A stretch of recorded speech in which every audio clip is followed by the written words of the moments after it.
Direct meeting. Our vision is providing quality care close to home. May 30th, 2024 at 9 o'clock a.m. First thing, we've got two of our members here, Mr. Barry and Mr. Crooms, that will be not be with us, but be with us on the computer there. They will be able to participate, however, not vote. That's what the rules are. Next thing, do we have a quorum now? We've got a quorum, right? Yep. Okay. Next order is public comment. Do we have any public comment? Okay, next item on the agenda is approval of minutes from the last meeting. Do I have a motion to approve? Motion approved, second. Any discussion? All in favor? All opposed? All right. Next item, Mr. Walker, June Employee of the Month. He's not the Employee of the Month, but he's going to introduce the Employee of the Month.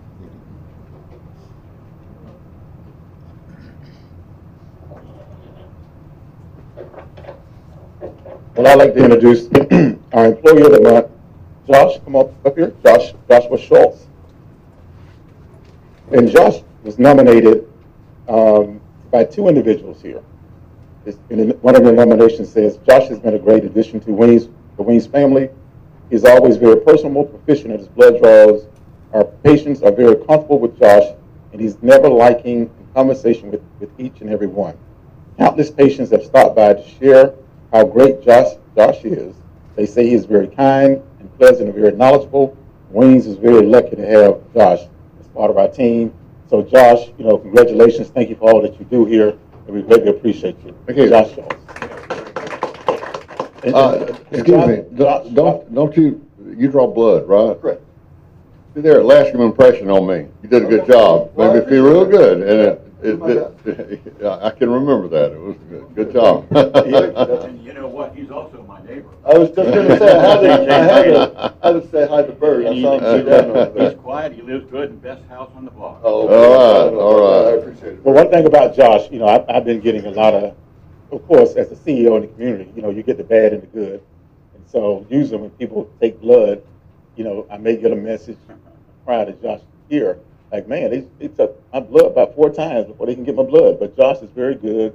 We've got some great compliments. And when one of my family members told me that, hey, I came in and it was sweatless, and so Josh, thank you for all that you do. But we greatly appreciate you. Okay, thank you. Just a little thing like drawing blood.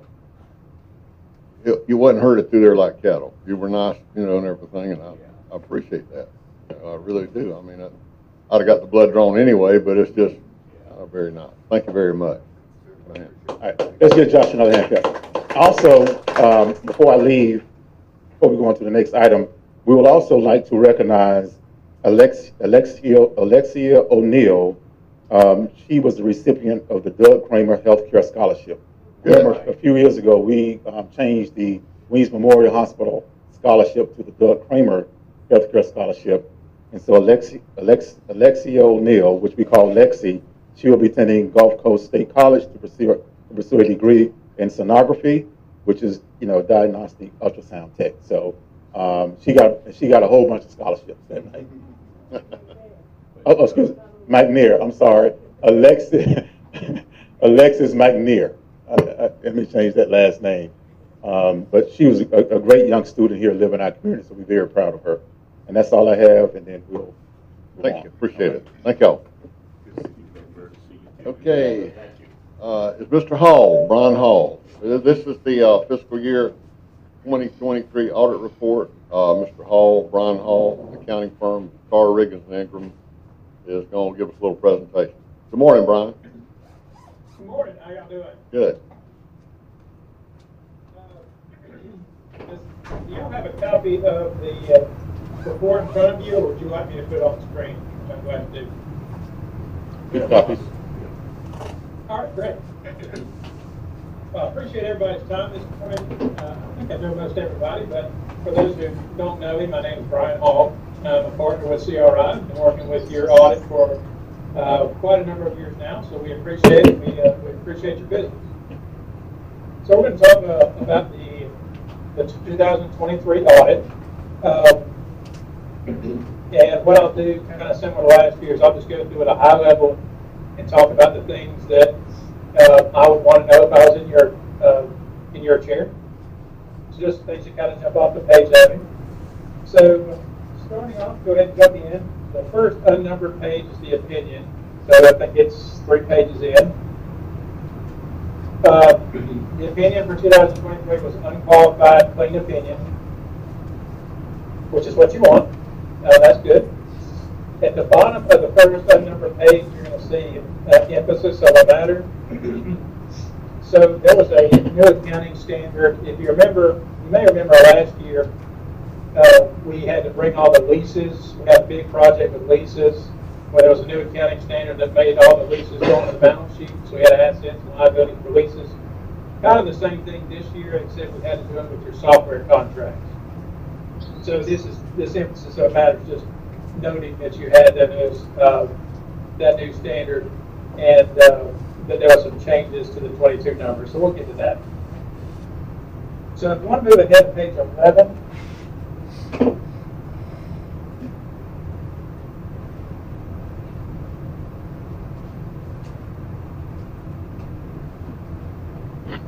So page 11 is the balance, what we would have called once upon a time the balance sheet. This page is the asset. So this is what the hospital owns as of September 30th. So starting there at the top, you can see the cash of 1.7 million versus 1.1 the year before. So that's good. Our cash did increase. Second line on there is our accounts receivable. So in any audit of healthcare entity, we spend a lot of our time assessing receivables and revenues, basically making sure that the receivables that you have recorded are valid, that you're going to be able to collect them in the next year. And also, likewise, that your revenues that you've recorded are valid, and that's, approximates the cash that you brought in. So we're very comfortable with these. In this case, they are $1.0 million. We do believe that, in fact, most of that already has been collected as we sit now. So most of the numbers on here are going to be very comparable to the year before. If you come down to the kind of the bottom section, capital assets, you'll see construction in progress of $900,000.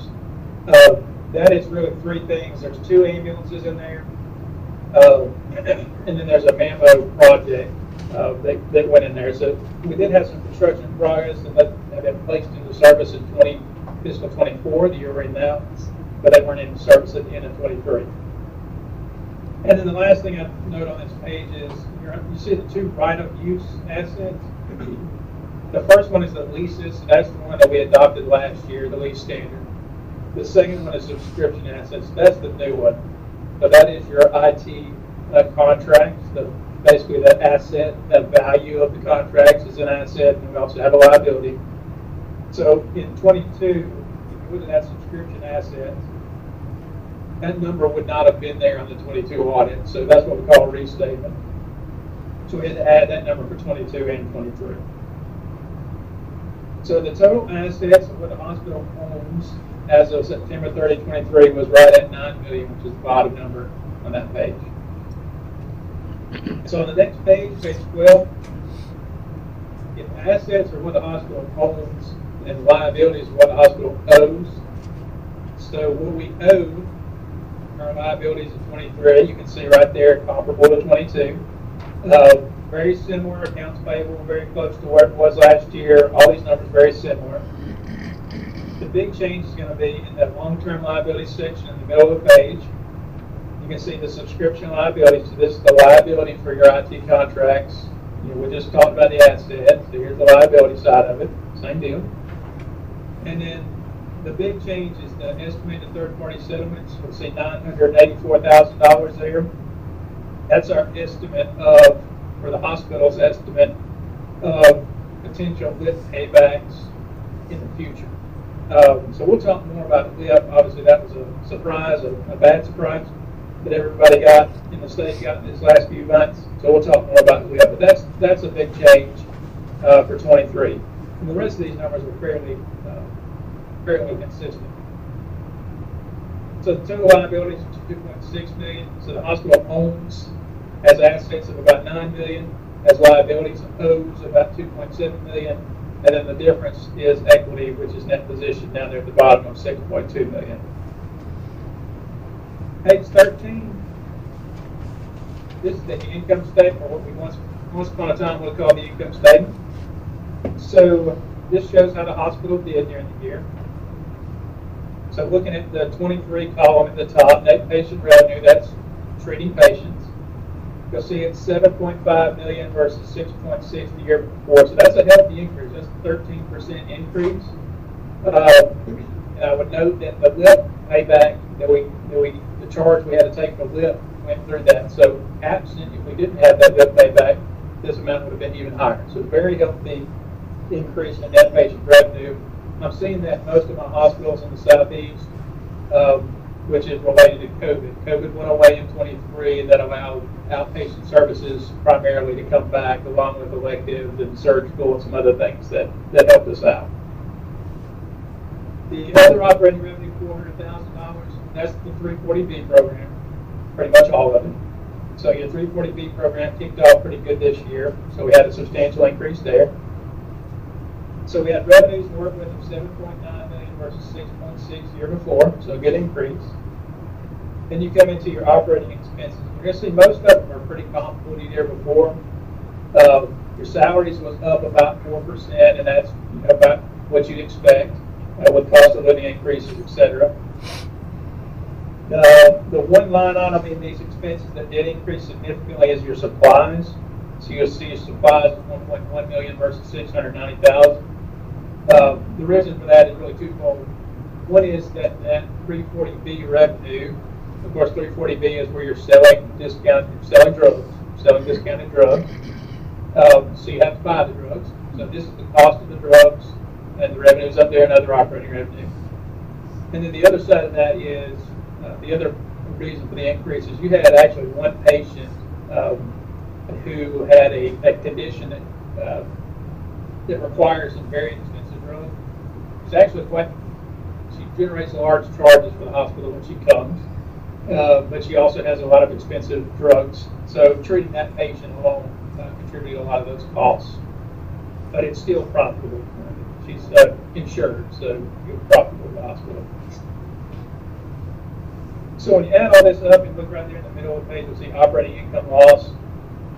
So at an operation basis, so before we factor in what the county gives us and other grants, etc., we're at a loss of 3.6 million versus 4.1 the year before. Now within that 3.6 is a $1.2 million hit for that LIP. So just keep that in mind. We'll talk more about that in just a second. So a little bit better year, still a loss, but a little bit better year than the year before. And then come down into the non-operating revenue section. You got one big number in there, grants and contributions of 693. That's almost entirely the annual grants from USDA. So that's where they flow through. And then moving further down the page, you'll see the transfers in. That transfers in, that's the money we get from the county. So you'll see it's very similar to the year before, only $20,000, less than $20,000 difference. So once you add in the grants and the amount to the county, you get to your bottom line net income or loss, which is the third line up from the bottom of this page. Increase, decrease in net position. So we had a decrease in net position, which is a net loss of 117,000. So very close to break even, versus a loss the year before of $1 million. Now remember I said that LIP hit was $1.3 million. So if we had not had that LIP hit, the hospital actually would have been profitable this year by $1.2 million. So pretty good turnaround there. But as it stands, we have about, we're close to break even after the money factoring in the grants and the money from the county. So on page 14, cash flows. This shows how the cash comes in and out. It's quite complicated, honestly. So I like to focus on the subtotals. So the operating section at the top, that's running the hospital. So how much cash did we generate? How much net cash did we put in the bank? or how much cash do we spend running the hospital. So the subtotal of that section shows that we spent $1.6 million running the hospital. The year before, we spent $4.1 million running the hospital. Now, keep in mind, that is before we factor in what the county gave us in the grants, in other words. So in other words, it cost $1.6 million in cash money to run the hospital. So the next section is where the money from the county and everything flows into. So you can see the $2.6 million sitting there. So substantial money there. And then the third section shows where you're purchasing capital assets and you're getting grants for those assets, and you can see the net there. So at the bottom of the page, the whole net result is that we entered the year with $1.1 million of cash, and we exited the year with $1.7 million of cash. So we added $500,000 of cash to the bank in 2023.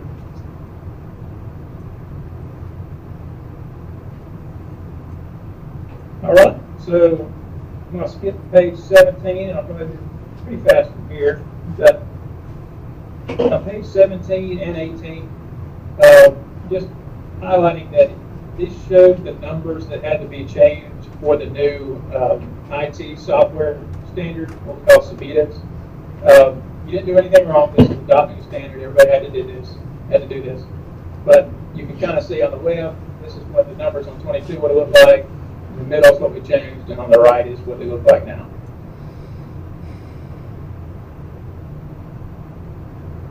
On page 23,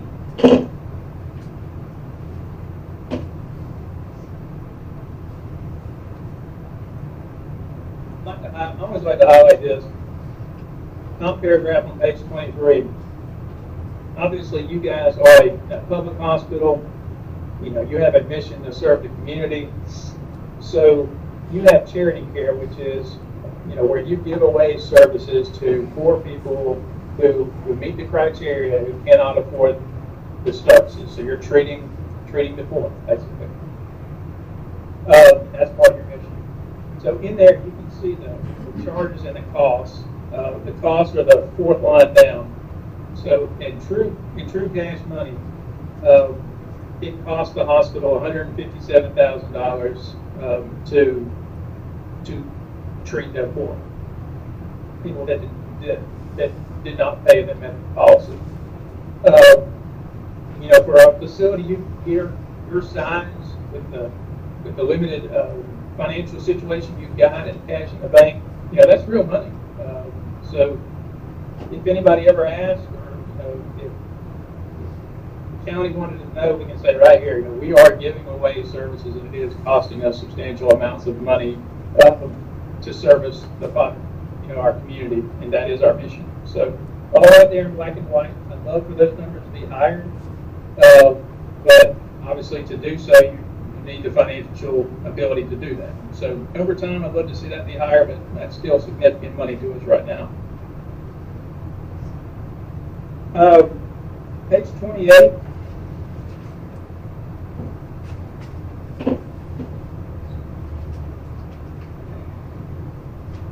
At the top of page 28, note 4, shows the patient accounts receivable. So this is who owes us money for our patients. You can kind of see, won't go into great detail here, but you can see who owes us money, Medicare, Medicaid, etc. So I always like to look at this because it kind of tells me a little bit of story about the hospital. And then you can see your reserves down there at the bottom and your net total. So fairly consistent with last year. The capital assets, which is note 5, what I'd like to look at in note 5 on all my hospitals is I look in the additions column, and I encourage the board to do this as well. So if you look at note 5, this is the property and equipment. It's the infrastructure of the hospital, the bricks and mortar and the equipment. So, you know, we've been going through. While we're here, Yeah, go ahead. Hello. On Medicare 23. Well, receivables 307,000, and in 22, 925,000. Does that mean we're doing better at collections or something? Or I mean, why the big disparity there? primarily going to be timing. And also, you have to keep in mind that at the fall of 22, so 9/30/22 would have been going into the summer fall of 22, had a lot of COVID. So COVID was a thing at that day. At 9/30/23, COVID was not a thing. So you got some timing questions, and you just also got the fluctuations in COVID as well. Okay, thank you. Brian, well, since we're here, I got a question for you too. You said that we had charitable contributions for non-payers of 152,000, but really the allowance for non-collectibles is 1.3. So I mean, we are providing the community more than $152,000 in charity services, don't you think? Yes, so let me be very clear about that. That's an excellent point. So, charity is not the same thing as uncompensated care. Yeah. So uncompensated care is where we provided care and we didn't get paid for it. That is, the uncompensated care is in the millions. The charity is where you have a specific policy, and you guys have that in your hospital that says if you meet these criteria, you can come to our hospital and get free care. So the people that came to the hospital met those criteria and went through and got the free care, and the cost of that was $150,000, which is also real money. But the amount that the hospital is providing, services provided that is not getting paid for, is in the millions. Okay. I just wanted to make that clear. Absolutely. So, and thank y'all for the question. Y'all are glad to, I'm more than happy to, y'all just holler at me if you want to go into anything. So, Brian, can you hear me? yeah, I can hear you, man. This is John. On that uncompensated care, do we do any type of background or go after those people to make sure that they are indigent, or if that's the people we're talking about, that we're not being scammed? David could probably answer that better than me, but I would say from my level, and obviously I'm a little bit higher level, I'm not in the weeds every day, but I would say my impression is that you guys are not very aggressive in terms of pursuing uninsured patients. I have some hospitals that will file Weems and take people to court and kind of go, some of us go maybe above the pale, beyond the pale. But I think you guys are on the other side. I don't think you guys are super aggressive. But David, you may want to chime in on that, what you guys do with uninsured patients. Yeah, this is Tom. So we go after, but we're not going to file liens or anything like that. And additionally, we have been trying to work with companies that will help qualify some of these patients for insurance, such as Medicaid and things like that. It's actually been a little bit challenging to get groups to work with us on that front. And so, we're actually looking for another vendor right now to provide some of those services. But we're trying to collect where we can without being so aggressive that we are hurting those in the community as well. Can we sell those receivables to a third party for a discounted amount? That would be, well, if we technically could. What would traditionally happen in those instances is those third-party folks, they'll go very aggressively after it. So it'll be it'll give the hospital, even though they own it, it'll still fall back on giving the hospital the name of the person who's actually getting the black eye in the community, most likely, because it's a medical expense that they're going after. They know it was a Weems account, and they're just going to associate that, that lien that gets put on their property was Weems, even though it wasn't. Right. So I don't know. It's pennies on the dollar that you're going to get, and I don't know that that's really the right thing to necessarily do. Thank you.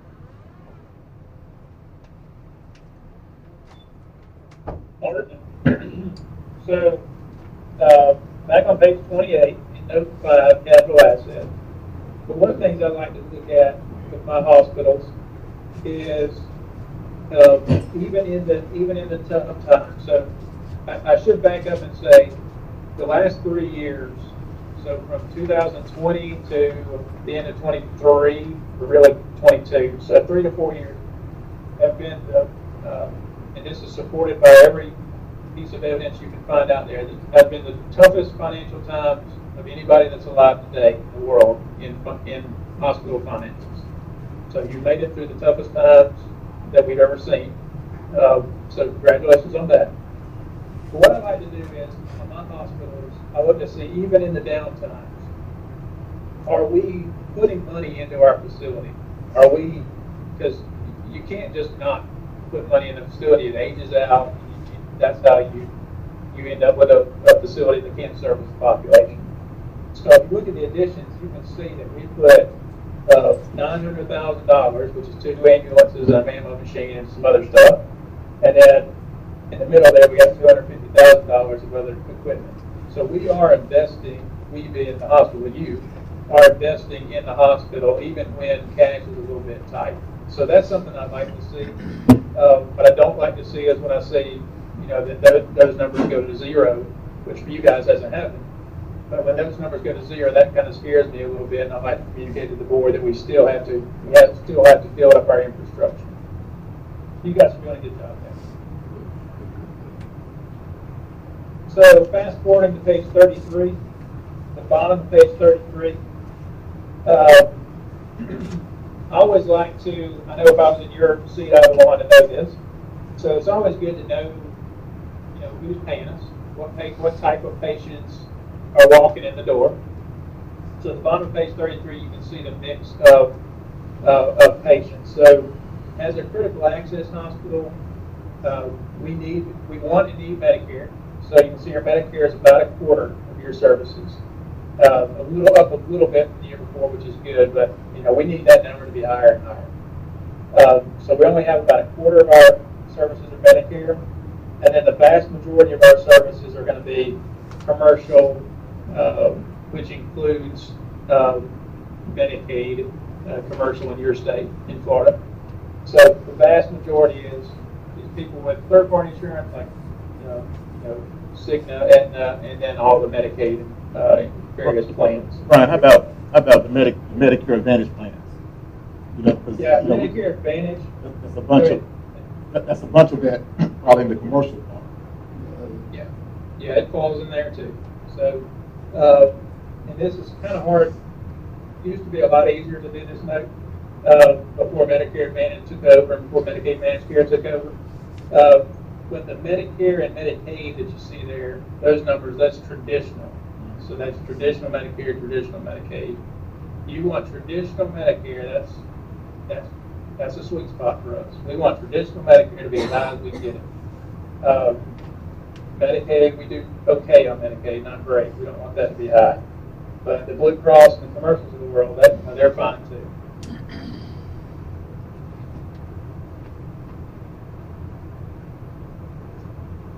So on the next page, so we're almost through with the notes here, but the next page, 34, we're about to start talking about this WIP here, so I want to kind of set the stage. Page 34, the third paragraph from the bottom, shows you the dish and the WIP that you got in 23 versus 22. So you can see the net amount. So you have to pay to get the dish and WIP. You pay into the state gives it to the feds, fed gives it to the state gives it to you. So it goes up and down. But the net amount that you put in the bank was $1.6 million for 23 and $940,000 for 22. So it did go up in 23.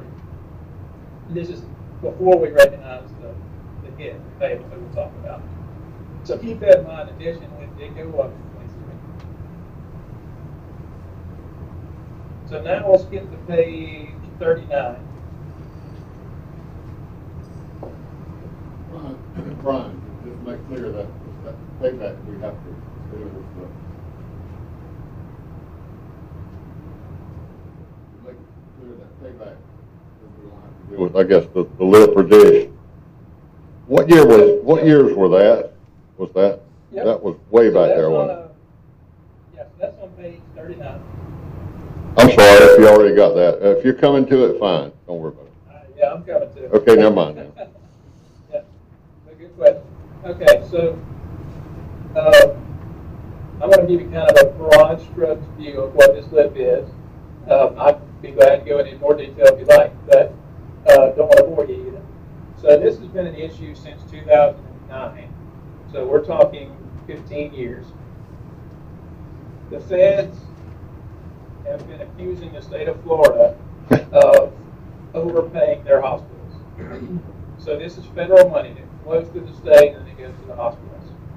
Feds have been accusing Florida of overpaying since 2009, 15 years. This eventually came to a head in the last, about 18, 19 is when it actually started to boil a little bit. And coincidentally, the timing, and quote, the timing, this had a lot to do with when your governor started to run again, run for president against the sitting president of the United States. But anyway, this came to a head a couple of years ago where CMS, which is the feds, essentially sued Florida for a substantial overpayment. Florida fought and then ultimately lost. And in September of 23, Florida agreed that they owed the feds over $1 billion. They signed an agreement with the feds that they would pay them the money. So in turn, Florida went back to all the hospitals and said, you know, that we gave the federal money to you, so you got to give it back to us so we can give it back to the feds. So nearly every hospital, it's not just hospitals, it's other entities as well, but nearly every hospital in the state received the same letter you guys did for the same exact thing.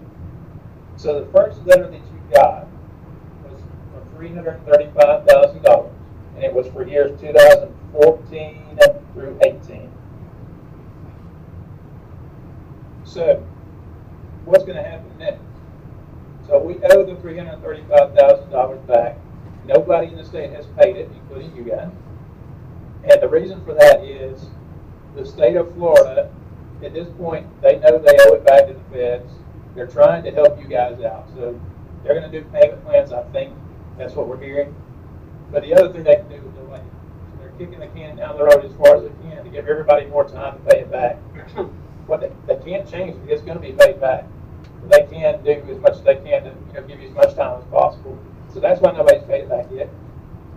But you will owe the $335,000. And then they have a letter in their drawer for 2019 and 20 that they're going to send you, which we think is going to be another couple $100,000. And then after that, that'll get you caught up, because this is 3 years in arrears. These audits are 3 years in arrears. So after that, every year from here on out, you'll get another letter with more money being asked for, until we get to the point where they're not giving us more than the feds think they should be giving us. So when you throw all that in the bucket, and you estimate it the best you can, we think the exposure through 2023 is $1.3 million, including the $300,000 that you know you owe. For us, for this hospital, This hospital. for this hospital. Now I have some hospitals in the first check, the first request, where yours was 300, theirs was 1.3. Now some that was 2.5. So these aren't big facilities. So substantial amounts of money. But the timing is important. So the timing of the payments, you may be able to get an extended payment plan, but in theory, you'll pay the $335,000, or you'll either pay it or start paying it in the year we're in now. You'll get another letter with a couple $100,000 that you'll start paying this year, the year next. And then after that, there'll be one letter a year. So it's going to be an ongoing thing from now, and it's probably going to take 10 years to catch up with to the point where Florida is not routinely paying us more than the feds say they are. And now that I go back to what I said about 10 minutes ago, your dish and your lip that you got paid in 23 was higher, significantly higher than the year before. The feds were saying that you were already overpaid. So you are more overpaid in 23. 23. So 3 or 4 years from now, we will get a letter related to 23. If that makes sense.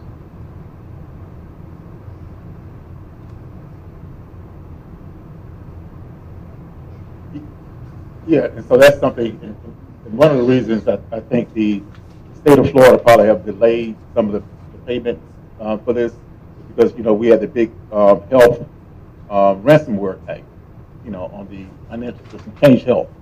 So a lot of the hospitals in the state of Florida was hit by that, and they really couldn't really make the payments, at that time.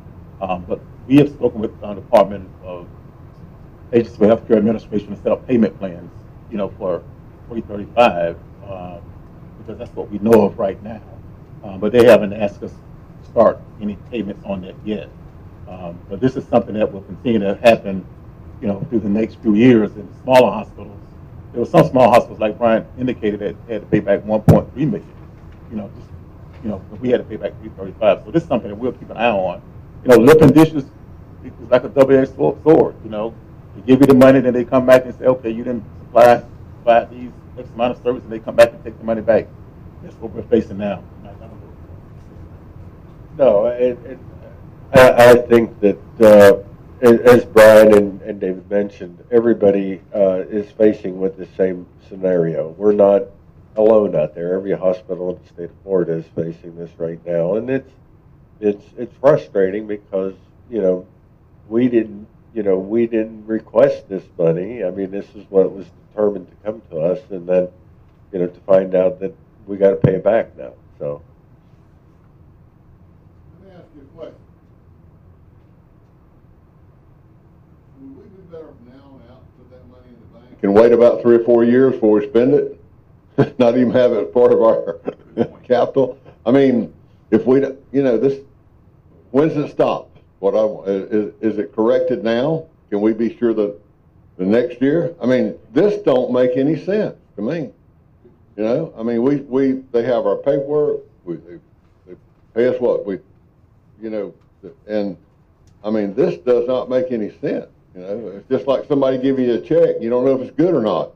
Hold this check 4 years and we'll let you know. I mean, that's what it amounts to me. I guess other hospitals are in the same bind as this, I guess, I reckon we're not the only one, like you said. What'd you say, in the state of Florida, $1 billion? Well, the state of Florida is more money. Yeah. I think John has his hand up. John? Can you hear me? Yeah. Yeah, got Brian, in your explanation, I sort of took away, the takeaway I got from it was that there's evidently a political type of pressure involved in this. And the penalty for running for president was what motivated this. Is that a correct assumption on my part of your statement? Well, you're not ever going to find any evidence of that. I just think the timing of it was highly coincidental. Just put it that way. Then can it, let me ask this, if the political environment changes, can that policy be changed? Very good question. And absolutely yes. So we are looking at basically the ability to actually see this wiped out and you having to go back and restate the set of financials, Yes. right? Most likely what would happen, so if the administration changed in November or January, I suppose, what would most likely happen is that the existing payables would continue, but there may be some flexibility on them in the forward. So the 335 would stay, most likely. The next couple $100,000 that they've already got the letter for would stay, and then there would be some workaround that was done, and that's if the feds wanted to work with Florida. Right now, the feds in Florida are at loggerheads. So a new administration, the feds are the new administration. So if that happens, the future could be better. And the amount of money that's involved is only a drop in the bucket compared to what we're putting out for immigrants, if I'm not mistaken. And could be wiped out nationwide easily.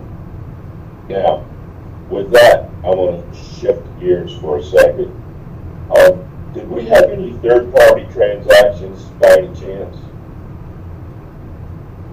What do you mean by that? Any contracting, any purchasing, any payables? I mean, do we confirm any of our payables, spot check them or anything like that? Or is there anything, amount of money in there that could be considered material? No, we confirm certain payables, like with the Tallahassee Hospital, we confirm that, and we do quite a bit with payables. Primarily, if I'm understanding your question, primarily what we're doing on payables is making sure that it's not understated. So, you know, if you owe money, it's on your balance sheet. So we do a lot of that. And we're pretty confident that the numbers that you got out there that you can see on your balance sheet for payables and other liabilities is what you owe. There's not stuff floating around you owe that's not on your books. Brian, let me ask you a question since we talked about the financials. You know, there's been a lot of conversation, you know, we've heard from different individuals that, you know, made mention that we're doing terrible financially. The hospital is, you know. I'm sorry, go ahead. Well, go ahead. All right, definitely had a question. So, we want you to get through first. John, is that it? Yes, sir, that's it. I should raise and lower this, okay? What? Okay. Just leave it on. Okay. I'll leave it on. I'll leave it on. Leave it on. Leave it on. It'll go on. Okay. Okay. Brian, I'm sorry. Go ahead. Okay. So, Dave, you want me to comment on the profitability situation, or you want me to keep going? I didn't understand. Well, I think Duffy probably will ask some questions later. So Yeah, I got a question. Couple yeah, of questions. but we want you to keep going. Okay. All right. So we're almost wrapped up here with my presentation. So page 44. So there's a couple of reports and opinions that we have to provide that are required either by professional standards or by the state of Florida. So on page 44, these are the material weaknesses that you call the findings. 44.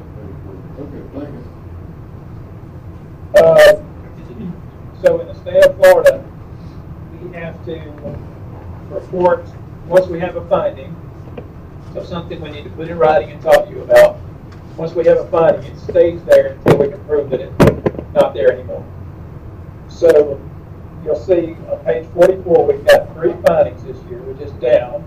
We used to have about 6 once upon a time, so it's good. We're making progress. But these are still issues we need to work on.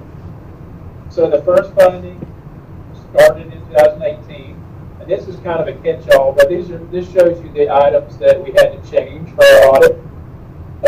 So that second, where it says condition, that shows you the numbers we got that we had to change. So it is getting better. That's the good news. You know, the challenge is that we still have some things we got to clean up, but we are moving in the right direction. So we'll see. For this finding to go away, we basically need to not make any audit adjustments that are material, and that's a tough part to get to, but hopefully we'll get there. The second finding, again, started in 2018. So this one, honestly, I don't know how you guys get rid of this. It is a finding, it's legitimate, but due to your financial situation and just kind of being a small hospital in a relatively small community, you guys don't have a lot of finance staff. The people you have are good, strong people, and they're better than just being good accountants. They're good people. I'm pretty comfortable with that. So it's not an issue of trust. It's just an issue of when you have a few people in an accounting department, that means everybody has to wear a lot of hats. So ideally, you don't want people to have access to change things, you don't want people to have access to the bank accounts that don't need it, to also be reconciling the bank accounts, that kind of thing. We call that segregation of duties. Well, you guys don't have good segregation of duties because you don't have a lot of people. So the only way to really alleviate that finding is to have enough financial staff that you can spread those duties out. And I don't know that we'll ever get there, honestly. We have this finding in a lot of our smaller hospitals. But it is a finding we have to communicate. And then the third one on page 45 is IT. IT has been a significant concern for hospitals. If anything, it's getting more and more of a concern. So we want to just bring this to attention. Any dollar spent on IT from a security standpoint and from a risk assessment and vulnerability standpoint is a good dollar spent in my mind. At this point, it's not a matter of when or if the hospital will be hacked. It's a matter of when. The hackers are more sophisticated than ever before. They're getting, they hacked United Healthcare. United Healthcare has paid them $20+ million in counting. They hack the U.S. government routinely. So you really can't stop them at this point. What you can do is try to make it hard. So maybe they skip over you and go to the guy down the street. So we do probably need to, you guys do a decent job with your IT. You outsourced it. But there are some holes that I think could be filled. And again, any dollar spent here is a good dollar. So that's just something that we want to put in writing. And maybe that's something you want to go to the county about and say, hey, maybe we need to spend a little money here to save us some money in the future. That's the three findings. And then on page 47, which is really the last thing I'll cover, at the bottom on page 47, this is a letter that we have to give to the state of Florida, by law. And we have to show the status of the findings. At the very bottom of that page, you can see the findings from the previous year versus the findings this year. So I'm happy that we had two that went away. You can see those at the very bottom of page 47. We had two findings that went away, and then we had two findings that continued. And we have to do this, we do this every year. So the rest of the report is all the communications that I'm required to give you by my professional standards. So I would encourage you, if you have time later on to read through that. It's got a lot of detail in there. You can see all the adjustments we made. You can see the letter that the hospital signed, representation letter to us. If there are any disagreements with management or if we had any troubles, it would be in writing in this section, page 50 and backwards. We didn't have any disagreements. We had no troubles. Management has always been over backwards for us, and we appreciate that. If anybody was stealing, if there's any fraud, you would have heard me screaming a long time before now. But we didn't see anything like that. But if that happened, it would be in writing in this section. So a lot of good information in here, but it's just a lot of information. So I'll skip over going through that today, but it's all there in writing for you. But the hospital is, the finances are improving. We still have limited resources. Your management is good people. They're doing the right thing from what I can tell. They always help us out. The audit went smoother this year than it has in the past, which is good. We still have a ways to go. We issued our audit earlier this year than in the past, and that's good. What you want to see is that we're issuing earlier and earlier, and we will issue just as soon as we can every year. So when we issue is kind of an indication of how it went. So we issued about a month earlier this year, I believe.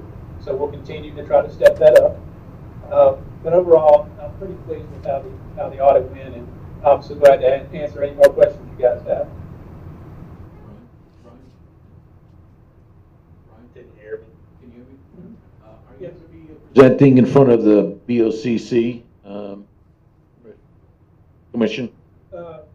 If they request me to, I will. Some years they requested, some years they haven't. Okay. Okay, I got a question on page 2, the last bullet there.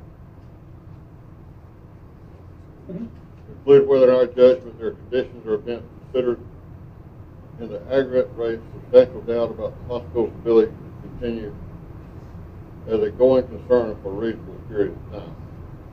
We've heard some presentations before the commission that there were serious problems with doing this. What was the health and body what was the exact statement? We'll fix the crash and burn or something like that. And there was somebody else that had out of the goodness of his heart, told our commissioners, he's trying to get a contract support, that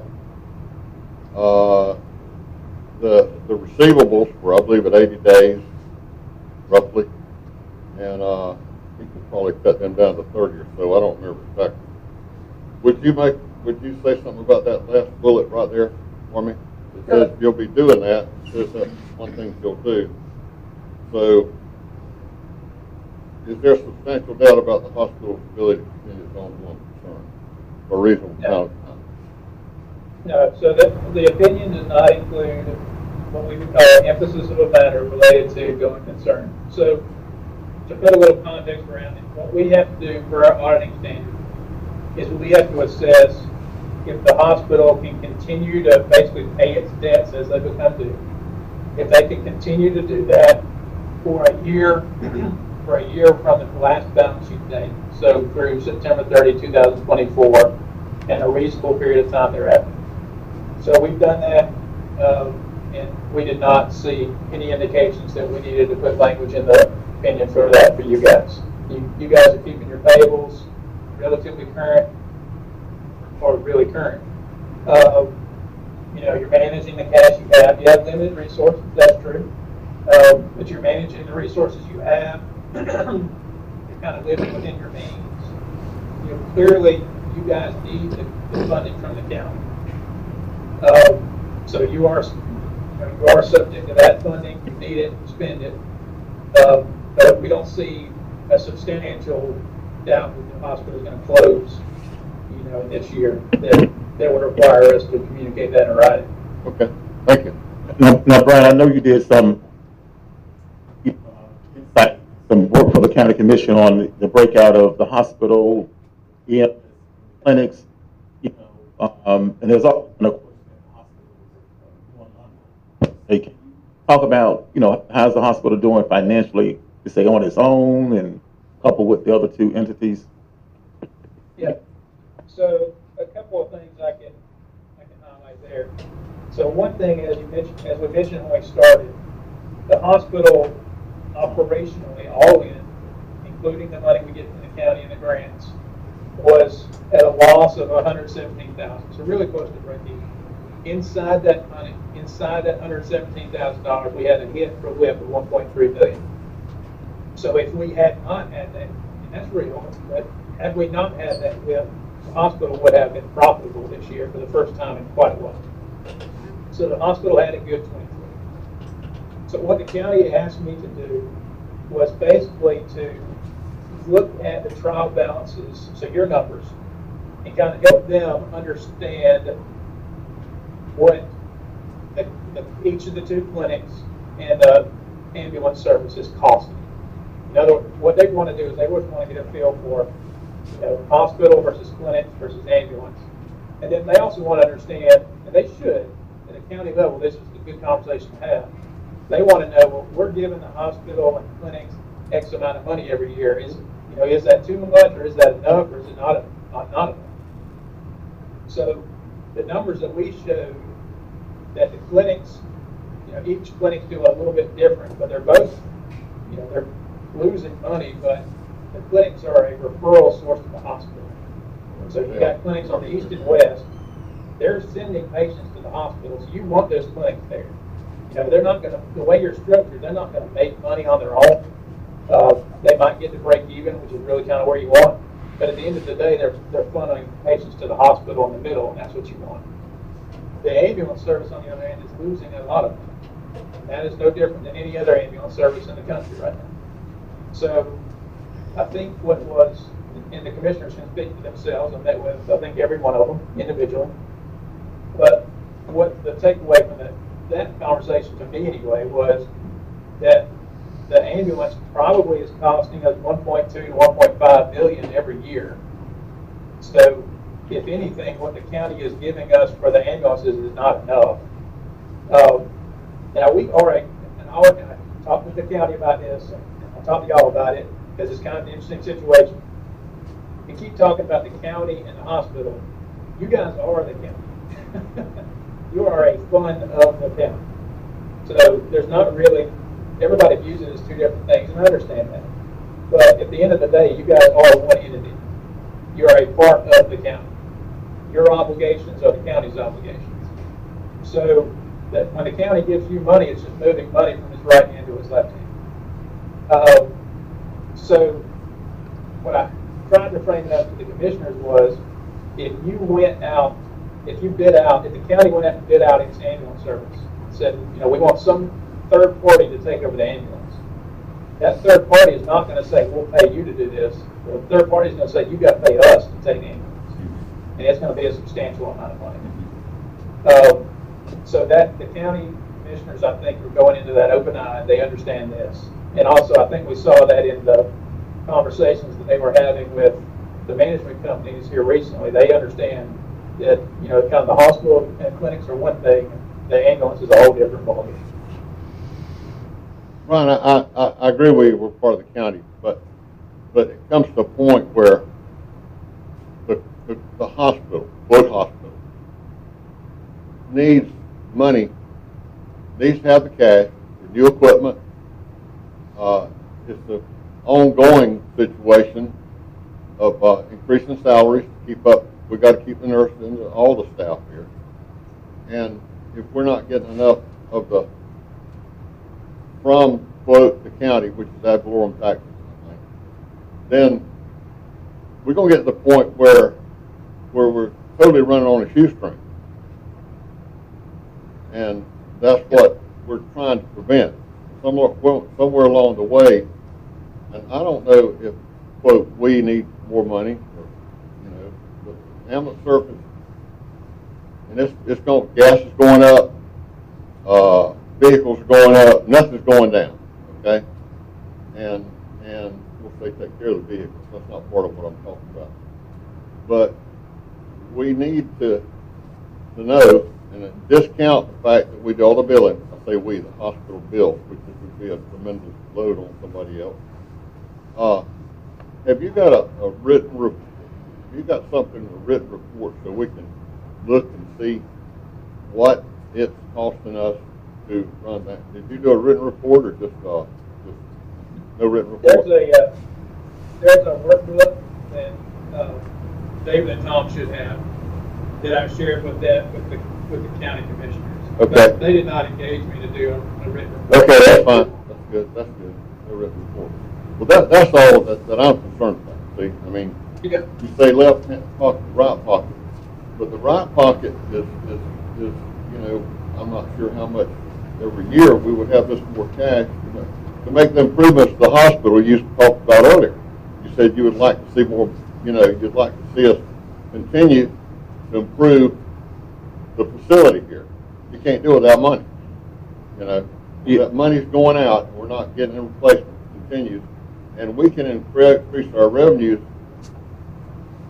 probably only so much. You know, I mean, we'll continue to work at it, but that's my concern right there. You know, that's a concern. It's not just left pocket. I agree with you in a lot of ways, but the left pocket's got to kick in a little bit. I don't know how much. Yeah. You know? And I think, Tom, Before it starts to drag down the hospital operation right here. yeah, I mean, if we don't have money to give nurses or the staff raise, they're going somewhere else.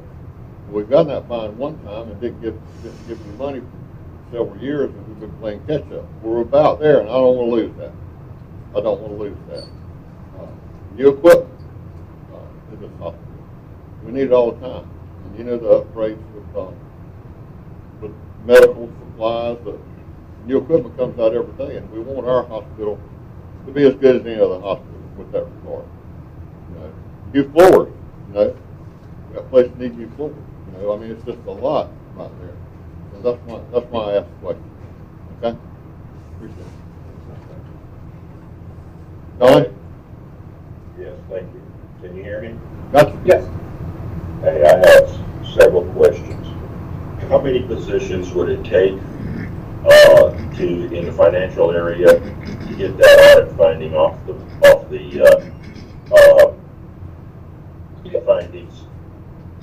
So what you should probably have in a hospital this size, there's no real exact science here, but you probably would have a finance department of 3 to 5 people. And then the important part is that the 3 to 5 are split. Their duties are split. So ultimately what you want is a CFO who is not doing any entries at all. So the CFO is only reviewing and approving and doesn't even have access to do entries. Below that, you've got a controller at some level who can do some entries, but not much, and is reviewing before it gets to the CFO. And then below the controller, you have accountants who, each accountant has limited responsibilities. So one accountant may be over accounts payable, one may be over human resources, one may be over AR, the other things. So you kind of think about it that way. The 3 to 5 is probably the sweet spot, as long as, and you can get, might be able to get, 3 to 4, but everybody has to have unique responsibilities. And in the world we're living in right now with you guys, everybody's wearing different hats and they're all doing good jobs. It's just they all have the ability to do more than they should. Does that mean that if we were to add one position that we could, it's going to take what we have? How big is that department now? 2? Yeah. Now it depends on how you everybody's doing different things. Well, I'm taking Tom Ramsey out because he's leaving me. So then we got to have that position, but we're going to need. We've got 2, I think, right now. I might be wrong, but if you were to add another person, where would you put them? So, John, so right now you have an accountant and you have an AP clerk. That's the entire department. So you're talking about putting another position into the accounting side of it, other than the AP. You're talking about somebody that goes through the billings to make sure that we've charged for everything we're supposed to, and looking at the reimbursements and so forth and so on. No, so that's a separate department altogether. That's the business office, rev cycle, and so that's Heather, and that's not part of this control from that perspective. This is segregation of duties from an accounting, not from the making sure that the patient accounts are billed and things like that properly. Okay, so how many people do we need? Then the next question would be, how much is that going to cost us to get this audit finding off of this audit after it's been out for so many years? That's what I'm looking for. If somebody can answer it. If we can't, then I'll move to the next question. I think Tom could answer that. Just give him a little time, I guess. Yeah. So if you added a controller and you added an accountant and you still had somebody that was doing the function that I was doing, I think you could get there from that perspective. And then the cost on that front, you're probably going to be upwards of, including benefit costs and everything, you're going to be upwards of $150,000 a year. Okay. Next question. Thank you. Third-party processors. I'm assuming that's who's doing our data processing, correct? Brian? Well, it depends. So we've got various third parties out there. We've got companies that are helping us with the billing and collection of AR. Obviously, we've got payroll companies. We do the AP, and Tom, you correct me if I say anything wrong here, but we do the AP in the house. What am I missing? Fixed assets. Receivables are partially outsourced, partially internal. So the biggest one is the receivables. So that would be, Tom, that would be TrueBridge at this point, right? That's correct. TrueBridge and Athena on the clinic side. That's right. Got about Athena. So where are we vulnerable as far as our records are concerned? Where is the weak point with regards to being able to access and hold us hostage? Yeah, so I'll say a couple things. One is that you really have to have an IT risk assessment, and then which is where somebody comes in and takes a look at it and says, this is where your risks are. So until that happens, I don't know. I'm going to give you some general ideas. And then the second thing is, and I encourage all my hospitals to do this, is what they call penetration testing, which is where you hire somebody, basically you hire a good guy to try to hack into to see where the vulnerabilities are. And that's a good thing to do. So once you do those two things, you'll have more idea of where your vulnerabilities are. But I would say hospitals are specifically vulnerable because you have so many different systems, and anytime anything that touches your electronic health record system, and for you guys, CPSI is your EHR, anything that touches that is a way in. So it's a lot of ways in, and then hospitals, again, are specifically vulnerable because if they can close down that EHR and lock it up, your electronic health records, then you can't operate. So hospitals will pay the ransom if you get hacked. Now, the hackers are very sophisticated these days. This is a business. This is what they do for a living. So they will go out and get your financial statements. Your financial statements is public data. So they will go out and get your financial statements and see what money you got in the bank and determine if you can pay. And then they'll go, they're kind of seeing how big of a prize there is there to win. And then they'll adjust the ransom based on how much you can pay. So it is very much organized crime at this point. But there's no hospital, there's no entity in the country that cannot be hacked. Again, as I mentioned, the feds have been hacked. Very recently they get hacked. So what you can do is just try to eliminate, or you can't eliminate the risk, but you can mitigate the risk and make it as hard as possible so that hopefully they skip over you and go to somebody that is easier to tackle. It makes it all worth the effort. For the money we got. Yeah. But we can. Go ahead, I'm sorry. I just want to just talk about the IT assessment. Eagle Tree is doing some vulnerability assessments now. What we can do at the next meeting, have an executive session that they can talk about all the IT stuff they're doing. We don't want to talk about it publicly because, but they can talk about it in an executive session here.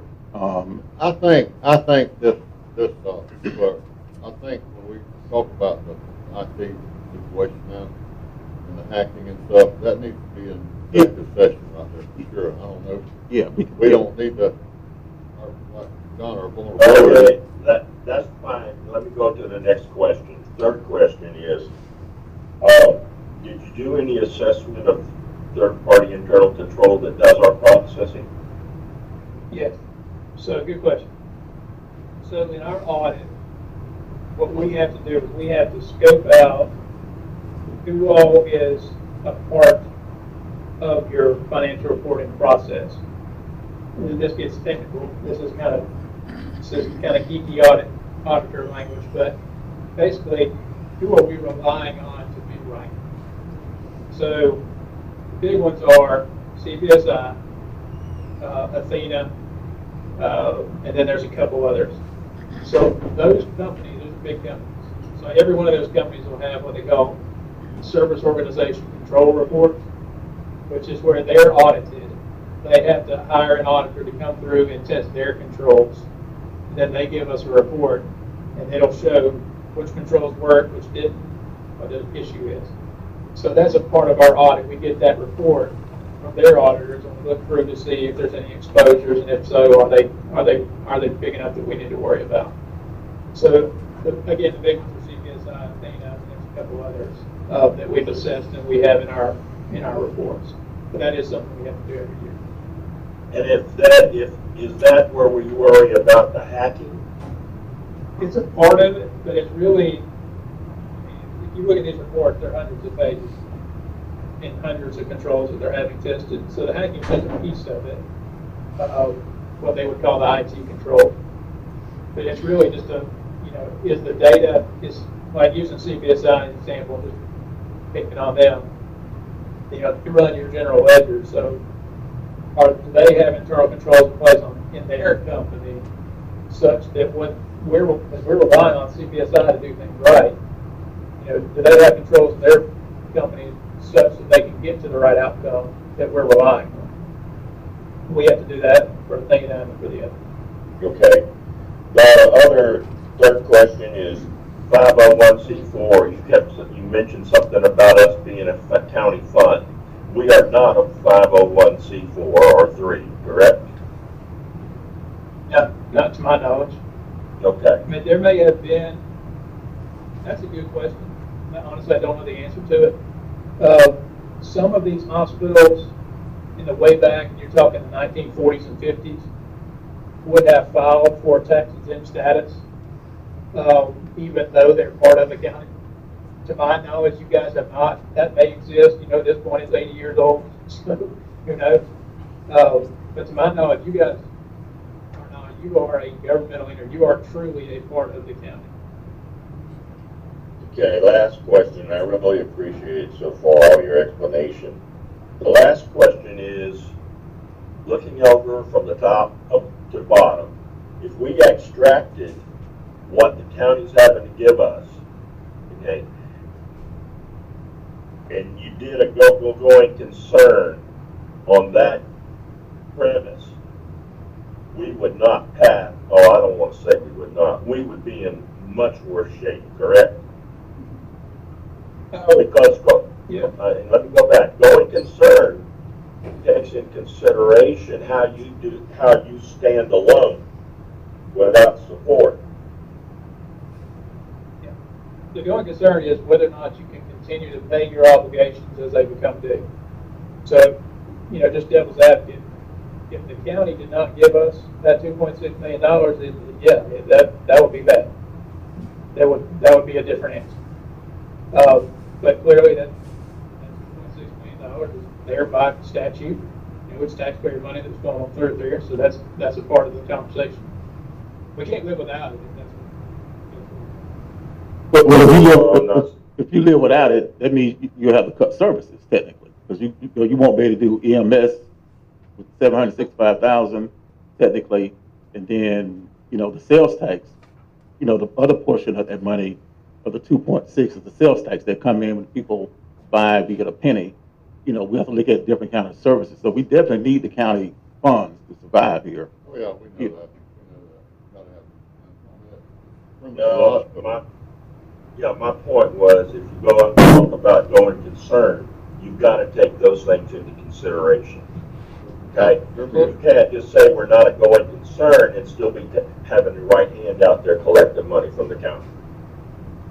So, I think that's.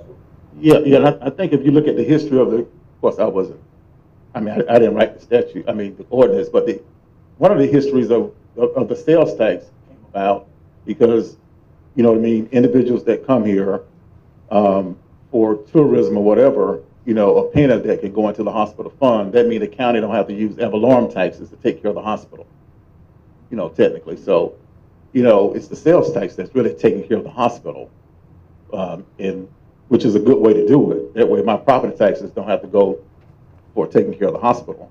It can be the tourist tax, sales tax. Except for the $765,000. Yes, the $765,000 is part of my property tax as well as yours for EMS. Okay, Brian, go ahead if you got anything else. That's all I got.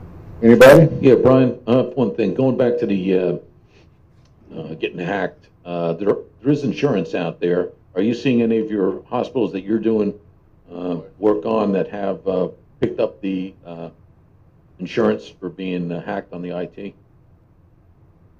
Yeah, everybody at this point should have cyber insurance.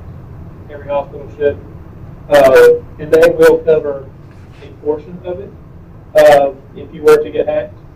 But I would say that is a difficult process, and it's an insurance company. So maybe it's clear there, but it takes a long time. The amount they pay is not what you want them to pay. But yes, make sure you have cyber insurance and that it's current and sufficient.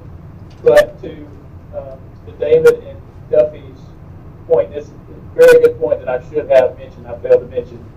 is that, again, your records are public records.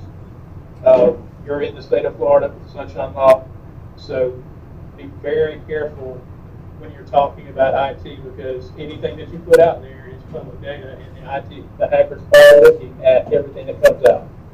So you don't want to tell them, XYZ is where we're vulnerable. So you want to be very careful about it. Agreed. That it? Brian, thank you very much. I just want to add, I think this is one of the, I'll say, best audits that we've had. It seemed like it, a lot of routine stuff and things to consider. I knew we was going to probably get that, I'll call it a hit, because we don't have enough people working here to divide up all their duties. And it's pretty good price tag to do that too. So we got to make a decision on that. How critical is it to do that? How, a lot we'd have to make on that, whether they would have to make a decision on. Okay, y'all, let's take a good 5-minute break. Thank y'all.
the main part of the meeting's been covered right here with the financial audit. We knew it'd take a long time.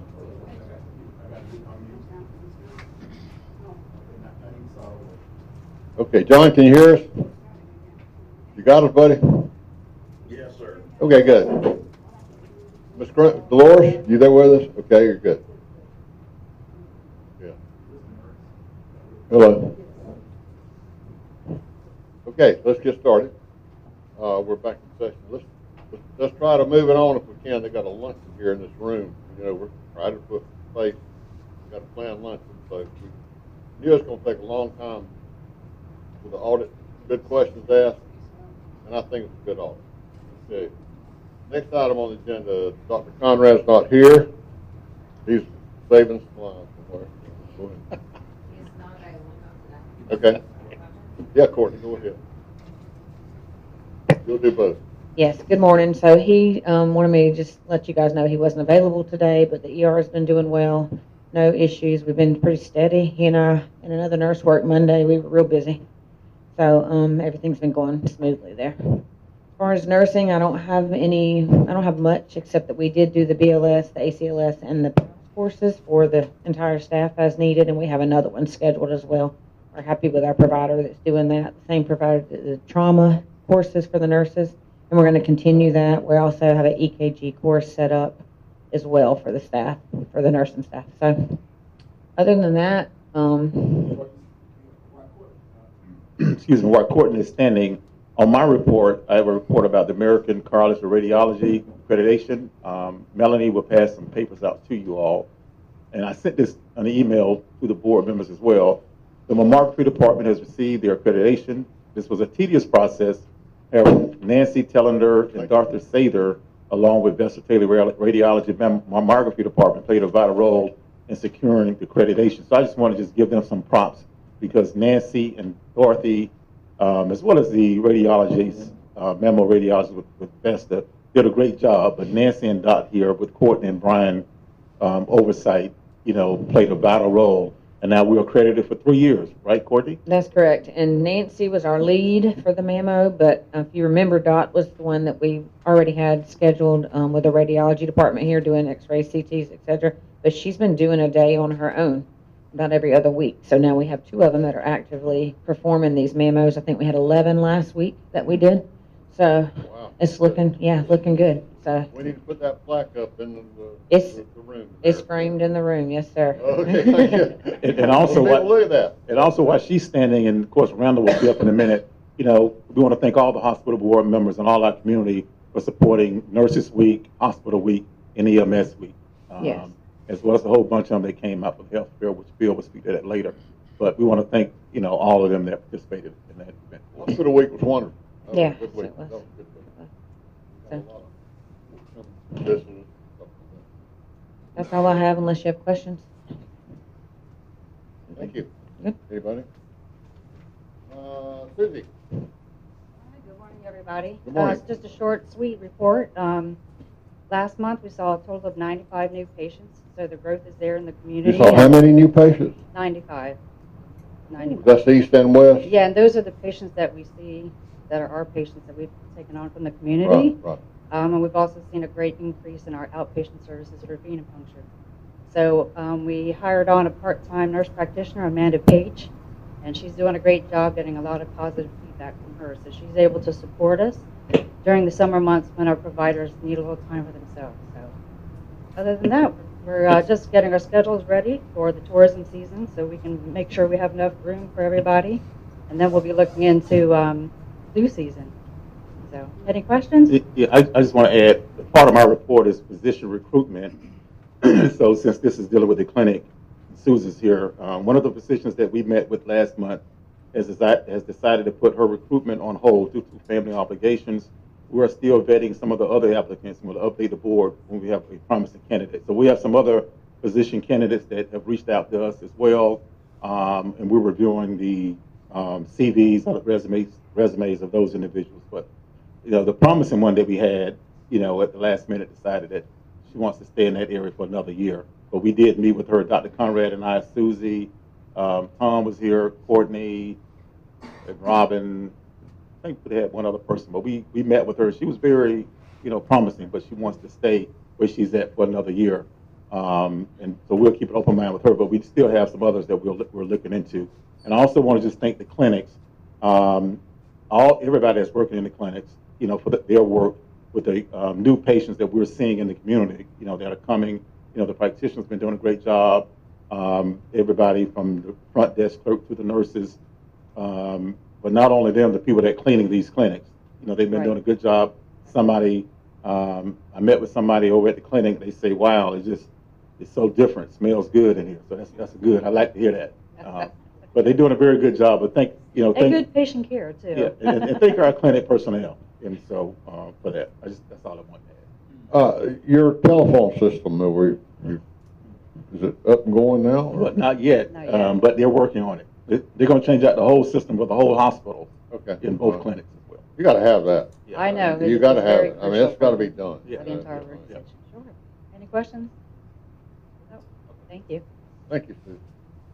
All right. EMS report, Mr. Waltman. Good morning, everyone.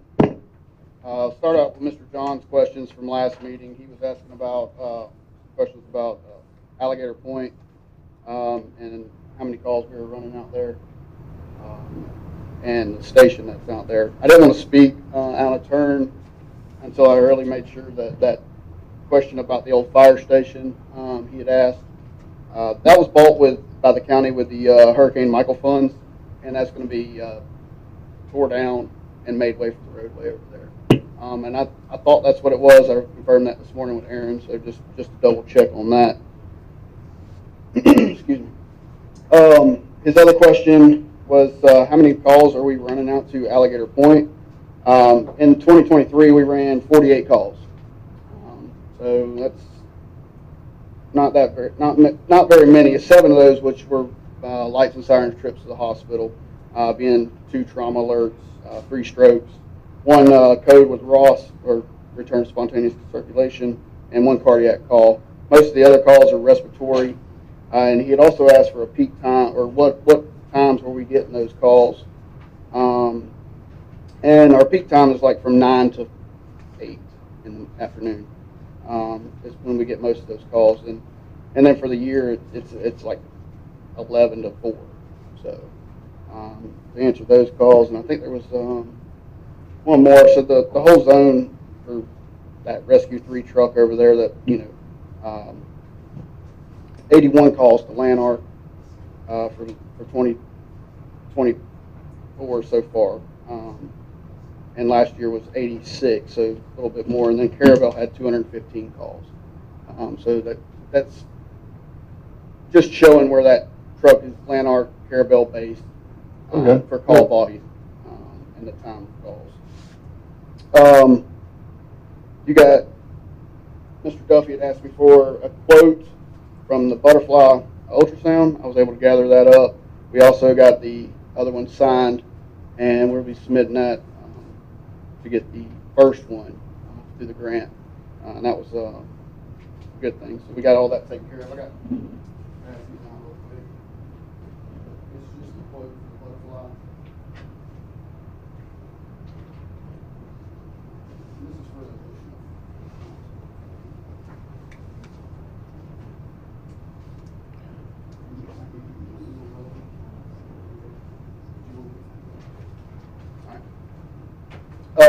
this is the quote for 4 more Butterflies, and that'll give us 1 for every ambulance, and then a backup / community paramedic will have one on there on that unit as well. It also comes with a annual recurring charge, and this is going to be like a cloud-based. So if we do any procedures at the ultrasound, this will hold on to it if we ever got to go back, pull it up, or any training purposes. Also has, with that, is an academy with education purposes as well. Okay, we already have 1. We got on a grant. 1, yes, sir, 1 on the grant. And then this is a quote for 4 more. So that would give us 1 backup in case something went wrong on a primary unit. And it also would double as a community paramedic. Bottom line is $18,000, right? Yes, sir. $18,000 with a reoccurring charge every year of $2,000. Okay, and this would improve our ability to service the public, correct? It would be an addition, yes, sir. Uh, How often are you using the one we have now? We just ordered it. It hadn't made it yet. Haven't No, sir, we hadn't made it yet. Okay, this is a upgrade. It's like I was saying at the last meeting, honestly, I don't know how many times we'd use it. It could be used a bunch, or it could be used, just in severe circumstances, but it's just another tool. What if it was 5 times and you needed it all 5 times? Yeah. And just refresh my memory, this is for what particular problems that someone It's may have? ultrasound, so it would be for a fast exam on a trauma patient. Mm. Basically, it would see if they have internal bleeding. It could be used as a pelvic That's scan important. for bleeding in the pelvis, assist with IVs, also needle decompressions for pneumos. Okay. And your EMS people are trained to read the sound? Yes, sir. I've got six that are critical care, so that's in the critical care, but also too with the medical director and the subscription to the Compass, that would be training is involved in that as well. Right, and then I would assume that these images are then sent to the emergency room? Yes, sir, they would. Ahead of your transport? Yes, Yeah. they would be attached to the PCR. So you could give some treatment right then if it was, you'd know what's going on, or the emergency room would know quicker than they would have, correct? Well, they would have documentation or they would have an actual visual of why the procedure was done. So it would show for I'll just collapse lung. If you scan it, you could see that it'd be just another confirmation that before we stick a needle in somebody's chest Right. and cause a collapsed lung, we got documentation showing that, okay, that's what it is. Or if a trauma patient has a bleed, we can scan, show the blood, send that, and then of course start our treatment as we would normally. Hey, we could ask the county to work that. I'd like to ask for a motion to pursue this with the county to purchase these additional units. I'll give you a motion. Do I have a second? Second. Any discussion? John? Can't hear you. You're on mute, John. Take yourself off mute.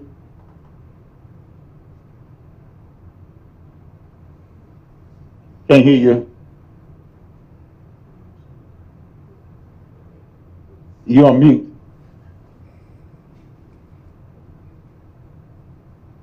Can hear you. Okay. There you go. Gotcha now. Gotcha. Got me.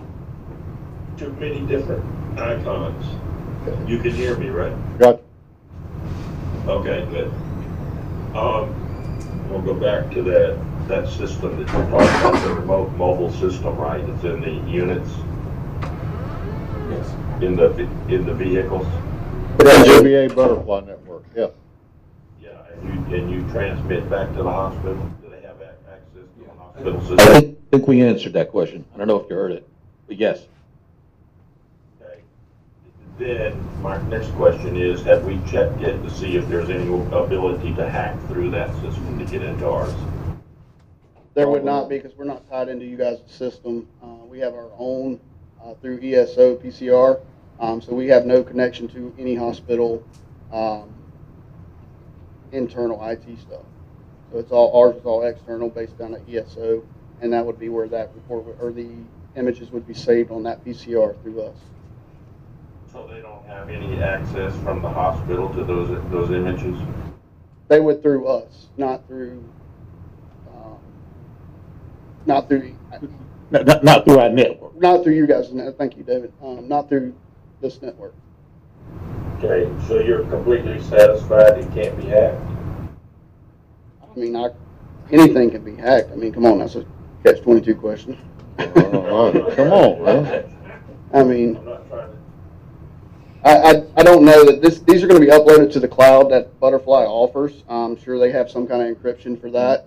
And then it will be accessible through the PCR that'll be attached, obviously, to that individual with images, and it would not be like a hotline consistent back and forth. Yeah, and what we can do, we can have Kevin Ward, they can do an IT assessment, talk with Randall about it. Randall can talk with him about it to see, if there's any probability of if it can be hacked or not, Thank you. If that server's protected, I'm sure it's gotta come into a server, so.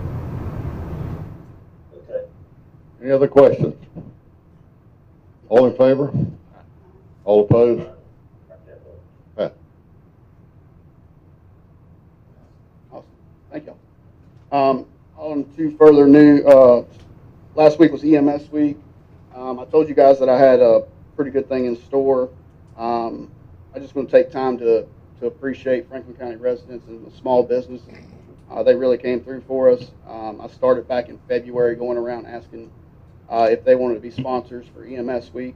I ended up with 25 different sponsors. You did. Yes, Wonderful, sir. wonderful. Yeah, it was wonderful. real big. So if you don't mind, I'll read those out. Appalachia Airboat Excursions donated 4 seats. Carabel Ace Hardware, Fisherman's Choice, Bayside Coffee, Allen's Seafood, Morning Bites did lunch for us. Appalachia Ace Hardware donated. Fat Daddy Smokehouse did.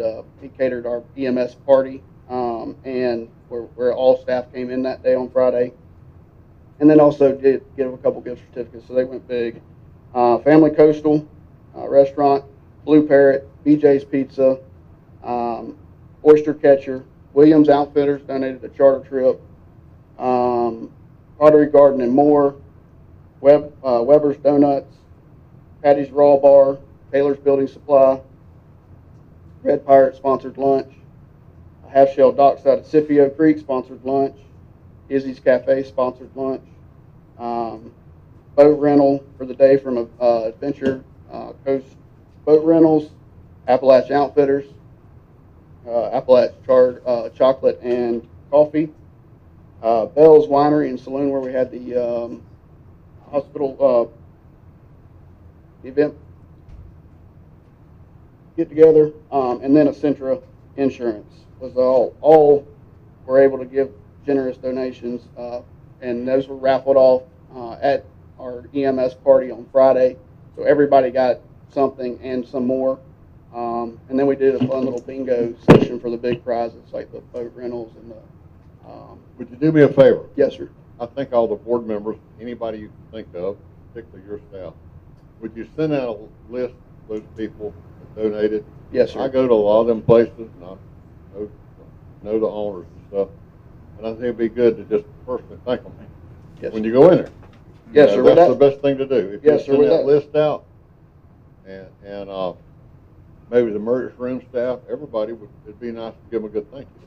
Yes, sir. With that being said, we're putting together now. I'm working with Christy for the social media exposure to put that out there on our page and the Weems page, as well as we're going to do letters and thank you letters, and I'm doing a workup to release either to the paper or to Forgotten Coast. I'll tell you what I do. I'll walk in there and say, I was going to eat somewhere else tonight, but I'm coming here because you helped our EMS Yep. out. I mean, that's the best. That's just why I'd like the list of it. That's good stuff. And then I'll hear more if you give me a free beer. I should. That's right. Hey, we'll take it. We'll take it. Yes, it was really good, really humbling experience, and just to know that Franklin County residents, they stepped up big, well, in small business way. So it was good stuff, and I know that I've got three of my crew members are retired from other services with 25 years more, and they said that was the best EMS week they've ever had. So that was good to know. So that was good stuff. For community outreach, and I'll tie it up real quick, so I know we're pressed on time. Community outreach, I've got CPR classes today that I'm going after this. Then a Trinity Church is scheduling one. I think they got 15 members. And then the week before, Mr. Dan had called us up to the school to give called me up to there to give a presentation on the EMS side of things to the Medical Academy. That went well. Appreciate that. And we got other things that he'll be working on, and as well as myself to get more involved with our students. So that's good stuff. And any questions for me? Any questions? Anybody? John, are you good on those numbers I gave you, sir? Yes, sir. Okay. Okay. Thank you very much. You hit the job. You hit the ground running. Thank you. Wait. Hold on. I was going to see if Dan would speak real quick on the Franklin County. Yeah, the medical. Yeah, the medical one. That Randall just. Yeah, Randall, we kind of forgot the plug Dan under Courtney, but I know Randall mentioned it, so, yeah. Yeah, just very quickly, we have a good relationship with David Hughes and the staff over at Franklin County Public Schools. And so he offered us an opportunity to come and make a presentation to the Medical Explorers Club over at the school. And Randall came and represented EMS. We had someone from radiology talk to the students about ultrasound and radiology. We talked about nursing. Joshua, who is the winner of Employee of the Month this month, who you met earlier today, he made a presentation for phlebotomy. And we also talked about respiratory therapy. Had, 35 students in attendance, and that didn't count any of the seniors. Wonderful. And we've been invited to come back in the fall at the beginning of the class to capture the new freshmen and sophomores that are coming into the club. So it's a great opportunity to encourage those young people to consider medicine as a career. And we got some positive feedback, and we'll be reaching out to them through the summer to just remind them of what's ahead in the fall. And so it was a great opportunity. Appreciate David and Courtney for allowing us to coordinate that and get our folks over there. Thank Any you. questions? Oh, thank you very much. That's wonderful, wonderful.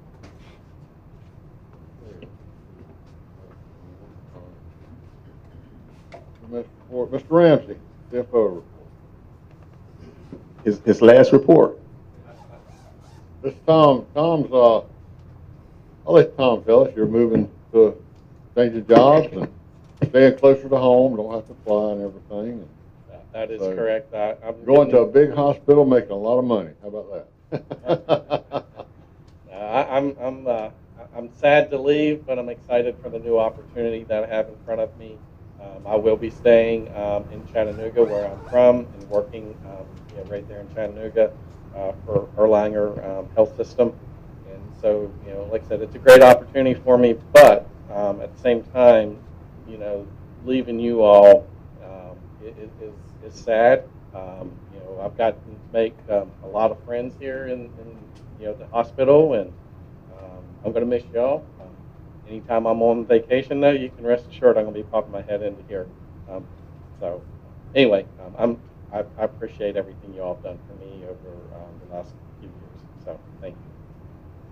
All right. With that said, let's go ahead and jump into the financials. We'll hit the balance sheet to start out with. Cash was up slightly.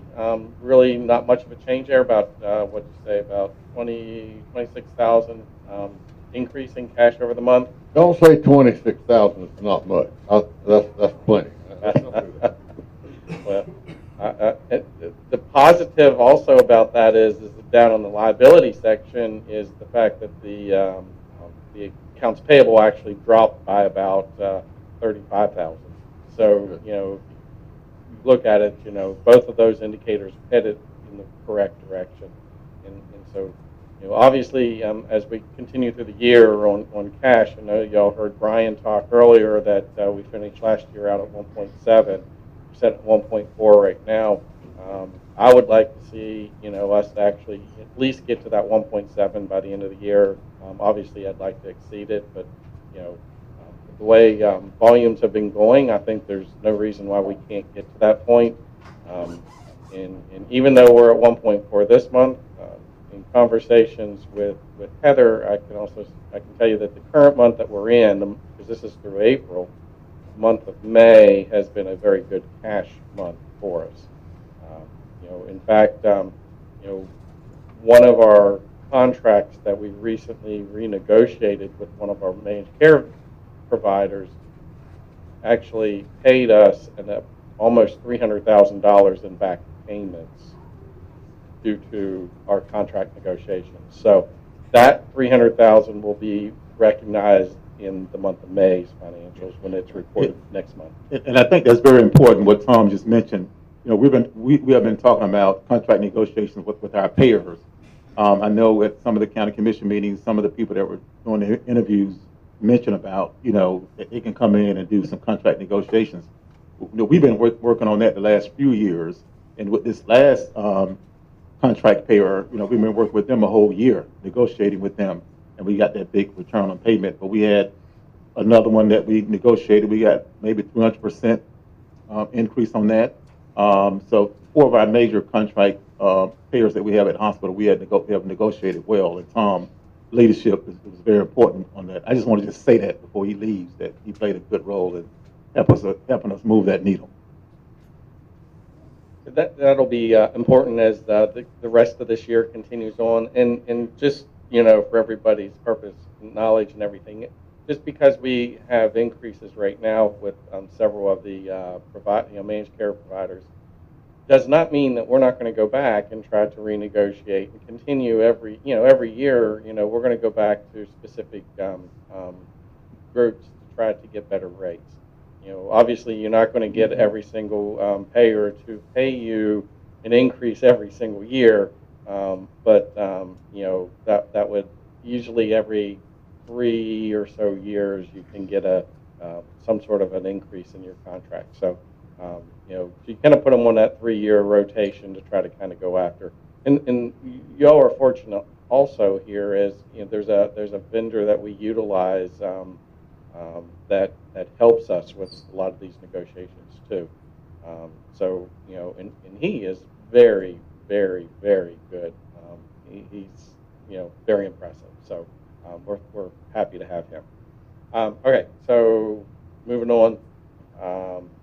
Talked a lot about cash, accounts payable, the income statement. We finished with gross revenues that were up slightly, not a ton or anything, but we did a good job of collecting. Our collection percentages have been holding fairly steady at around 50-55%. And a lot of people may think that that's why are you only collecting 50-55%? But honestly, most hospitals in the United States are collecting closer to 25-30%. So there's a lot of factors that go into that, obviously. What it tells me is multiple things. One is that we're doing a good job of collecting. Two is that we're not charging a price that is not, that insurance companies aren't going to, work with us or anything like that. And thirdly, it's the fact that we're actually renegotiating a lot of our contracts and trying to make sure that we're getting paid accordingly. That being said, the net operating revenue for the month was about $724,000. The expenses, we've done a lot of investment into the future this year, because if you look at our net operating revenue for the year, we're up about $450,000 over where we were last year. Our expenses are up $1.1 million, with the vast majority of that being related to salaries. That's not by accident that that's up. We have done increases for our staff. We have quite a few. I mean, all of the staff got an increase, but we targeted a couple areas based on need. One was on the nursing side, and the other one was on EMS side. Those are two critical areas for this hospital, and so in order to recruit people in and not continue to lose people to other areas, it's not even just hospitals that we lose to. We lose to nursing homes and other locations when it comes to nurses. So we made a cognitive decision to increase and try to build for the future. We also absorbed quite a few staff members with the clinics this year. And when we talk about volumes in the clinics, we were averaging around 450 visits a month. Now we're averaging 630 visits a month. So it takes time for those dollars to roll through. We're spending the money, and we'll see the benefit of that in the future months as we continue to move forward. So, if we're going to grow, we have to invest in our people. I'll tell you what, those people going to clinic, it takes them 3 months to make an appointment. We're going to lose them. We need staff. That's correct.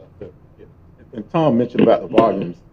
The clinic, year to date in 2023, we're at 3,100 visits. Here, year to date, 2024, we're at 3,700. So that's a big jump there, and we'll continue to see that, but we had to make that investment in staff. But Correct. Okay, so overall, the net, we had a net loss for the month overall of $86,000. I mentioned earlier about the close to $300,000 that we received from one of the payers. Now, that's not representative in our financials as we present them here today, because that payment was received in the month of May. So we will see that in next month's financials, and I'm sure John was probably going to ask that question. So anyway, we should have a very strong month in May based on that, plus some other factors. We've had several good payments for other patients as well. So, all right, those are the financial statements. Any questions on the financial statements before I jump into the dashboard report? Okay. All right. So the dashboard report, which is also in chart format, you know, if you do better looking at pictures versus numbers on a spreadsheet, I'm going to go off of the spreadsheet. I do better on the spreadsheet. So anyway, total net revenue $723,000. You see, last month was $667,000. I purposely rounded that up because that's just a weird number. We pretty much came in net income about the same. Our patient cash collections, $746,000, was up from last month. Last month we had a rough month. It was only $500,000. We talked about that last month. We're starting to pick up, and of course in May you're going to see a very large increase in that number as well. Total cash that came in was $1.1 million, which was a very strong month. Obviously, you know, every third month, once a quarter, we end up getting a little higher cash because we get the ad valorem payment related to the ambulance EMS service. So that's part of the reason. But even with that, you know, if you go back, you know, into the month of January when the last one was, that was only $893,000. So we did have a good month. We're very blessed from that perspective. Our days cash on hand did increase very slightly from 43.66 to 43.93. So you know, it's fairly consistent. Our days in AR did increase, and I did want to talk about that. That's an important factor here. You know, we are watching it closely, and I'll tell you that Heather and her leadership has done a great job on managing the AR. It did slip up a little bit, and we're going to be having, you know, we've been having conversations with TrueBridge, and we're working with them to make sure that we're collecting. We don't want to see a dramatic, all of a sudden, drop off on days in AR for all the wrong reasons, and that would be they just write it off to get it off of AR. We want to actually collect it appropriately and work with the team there to make sure we're collecting appropriately and not writing off things that shouldn't be written off. Now, you will see a drop off based on that $300,000 most likely, but outside of that, we should see gradual decreases over the next several months. Jumping down into some of the operating indicators, our total admits were at 6, and the total admits includes the swing bed admits and the acute patient admits. It does not include observations.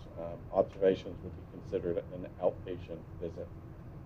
But our outpatient visits at 353, you know, last month we said, wow, 351. Well, we just, you know, we beat that. It may be just 2 visits, but it's still, we're consistently running higher outpatient numbers at this hospital than what we've been in the past. So that's a very good trend.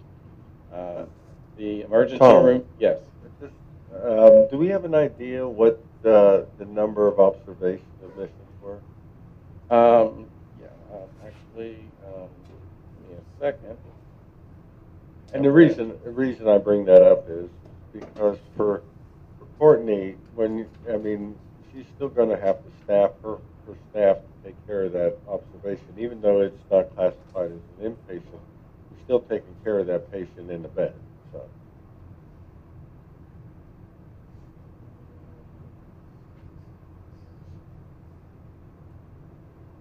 Okay, so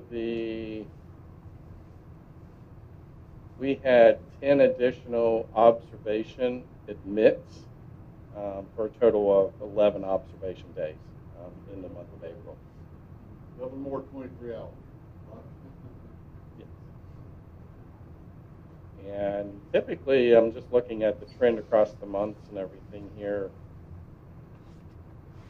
It looks like we typically are really good about keeping our observations right around that 24-hour mark. They definitely don't look like they're going to over 48. And 48 in our current state as who we are today is a magic number. You know, if we go to over 48, we don't actually get paid for those additional hours. You know, it's limited to the 48 hours in our current structure as a critical access hospital today. Okay, so the ambulance, well, okay, so EMS first, so 420, we've been real consistent. This one's always fairly consistent. We're not seeing large increases, decreases, or anything else, so that's fairly consistent. The good thing is the increased volume that we are seeing in this hospital is not a result of just everybody coming to the emergency room looking for care, and you're not necessarily going to get reimbursed quite as well in that arena necessarily, nor is it the healthiest thing for the patients to be using their primary care provider as an emergency room. So, that's actually good to see that our volume's increasing, but not on the backs of the emergency room. The ambulance runs are very consistent, 104 last month, 104 this month for billable runs. The unbillable runs were down 2 from last month, went from 57 to 55. So it looks like we are starting to pick up a little bit right now, and based on as busy as what Apalachicola looked this week since going to lunch and things like that, I think we're probably going to have a few more runs coming up here in a few months, in different months ahead. Clinic visits 634, another high for us for the year. And then down below, when we talk about the key projects, so obviously we have the Carabel Pharmacy that's kind of on hold right now. That's why it's yellow. Mammography, we did 27 mammographies in the month of April. So, it was a strong month comparatively to the previous months. But that number, it sounds like, is actually picking up based on conversations previously today. This next line item I added for the first time today, and that is the swing bed program, the number of days that we actually had. I thought about putting in MITs, but really we get paid based off the day. I thought it would be more important for you to see the number of swing bed days that we had in any one month. So 41 days. Last month it was 43. So it continues to do well. It's an area of opportunity. I think Dan has done a good job, as well as others kind of really push this program. So pleased with that. Physician recruitment, I know we talked about that earlier, and there's so it's green. There's not a number indicator to be able to put in there to tell you, this is how many we're only we're recruiting physicians. And David's doing a good job of kind of pushing that forward. Infusion services, I left that yellow, even though we did come up to 7. I figure let's keep an eye on it and continue to try to grow it before we bring it back into a green range. I'd like to see that actually start to grow, continue to pick up a little bit. I feel like we're really starting to make a little progress. And the last thing here is chronic care management. We are at 101 as of the end of April. As of today, 113 or 114, I had an email earlier this morning that told me that, we had that many people enrolled. So it'll be a higher number in May. Obviously, it continues to grow. And I know that David and Susie and the team are working very closely with one another to try to make that number increase, in that we are taking advantage of the opportunities that it presents. So, any questions? Great. All right. Thank you. Thank you, Tom. Appreciate it. Good luck, buddy. Let me ask one thing. Tom, thank you for your service. Who's replacing you, and when will they be on board? I think I'll let Michael answer that question. Well, I was gonna address that, John, in part of my agenda, if that's okay. Okay, that's fine. The last question, if you had the opportunity, for one position in the financial area, where would you put it? I would probably bring on an accountant because right now we're working with Sam, and she's developing very well. I think she could actually end up being promoted at some point in the future here into that controller position, and that's really her pathway. And so, and she's really doing well getting to that point. So if I was to bring one in, it would most likely be an accountant to bring in to support Sam. What would the cost of that be, a position like that be? You're probably looking, well, that kind of depends. So let me take a step back here for a second. If you've got somebody here in the community who is already an accountant that can step in, it's going to be probably a lot less expensive to be able to bring that person in, because you don't have to relocate them in. Now, if you just leave relocation out of the equation, you're probably looking, including benefits and payroll taxes and all that, you're probably looking at around, I'd say, $65,000 for an accountant. Thank you. Plus benefits. Thank you, Tom. And that'll be plus the benefits. Okay. Walter.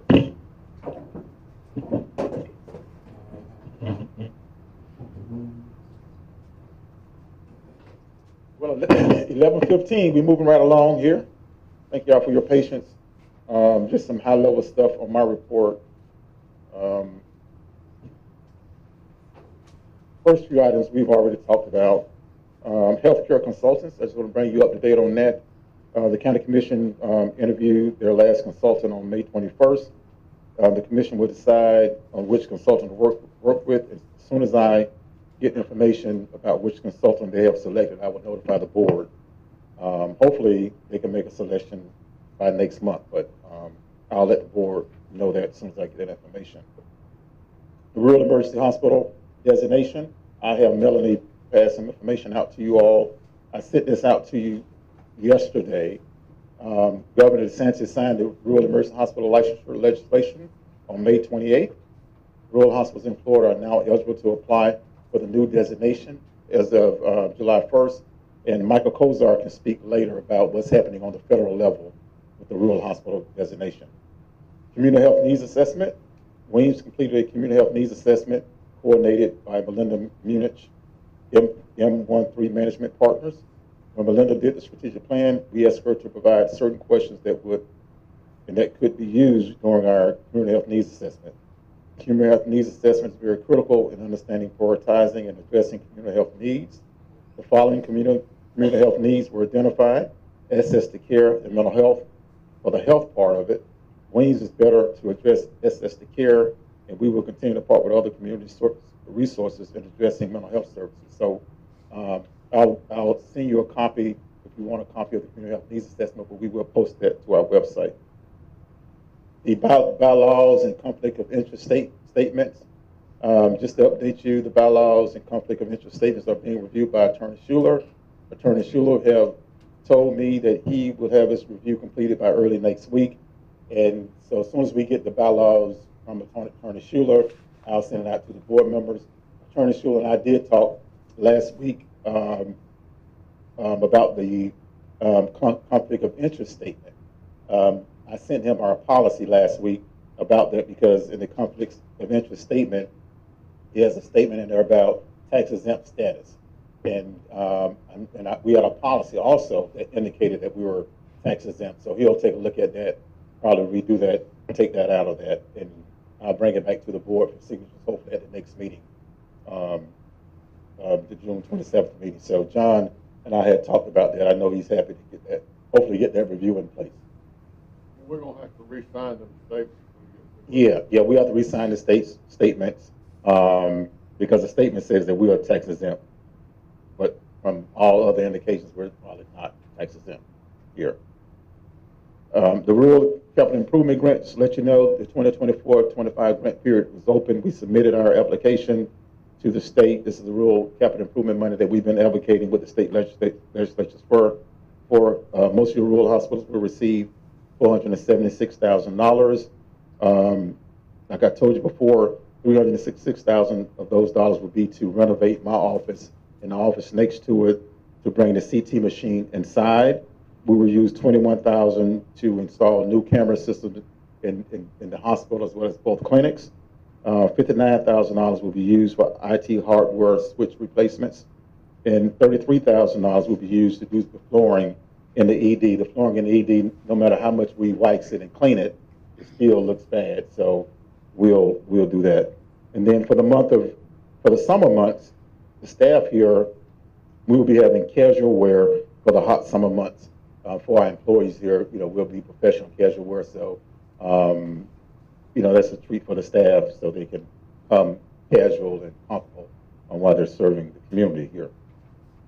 And that's all I have. And I know Michael Kozar and Bill has a presentation. Michael Kozar has a presentation too. Okay, and I just wanted to take a few minutes. I know that time is of the essence here, but to go back to John's question earlier, we certainly are disappointed to lose Tom. Tom has been a great ally for Alliant Management Services and the work he's done here at Weems and with all of our hospitals that Tom's been involved with. And he will certainly be missed. But in the interim, we'll be utilizing Jason Bonner. Jason actually was trained by Tom. When Tom was at a hospital in Louisiana, Jason was working underneath Tom, and now Tom is moving on, and Jason will be assuming some of that along with David Bowling. We'll be providing that until we find the replacement for Tom. But in the interim, Jason and David Bowling will be assisting the hospital with all the financial aspects that Tom had been providing. The other thing I wanted to mention, as David mentioned, there's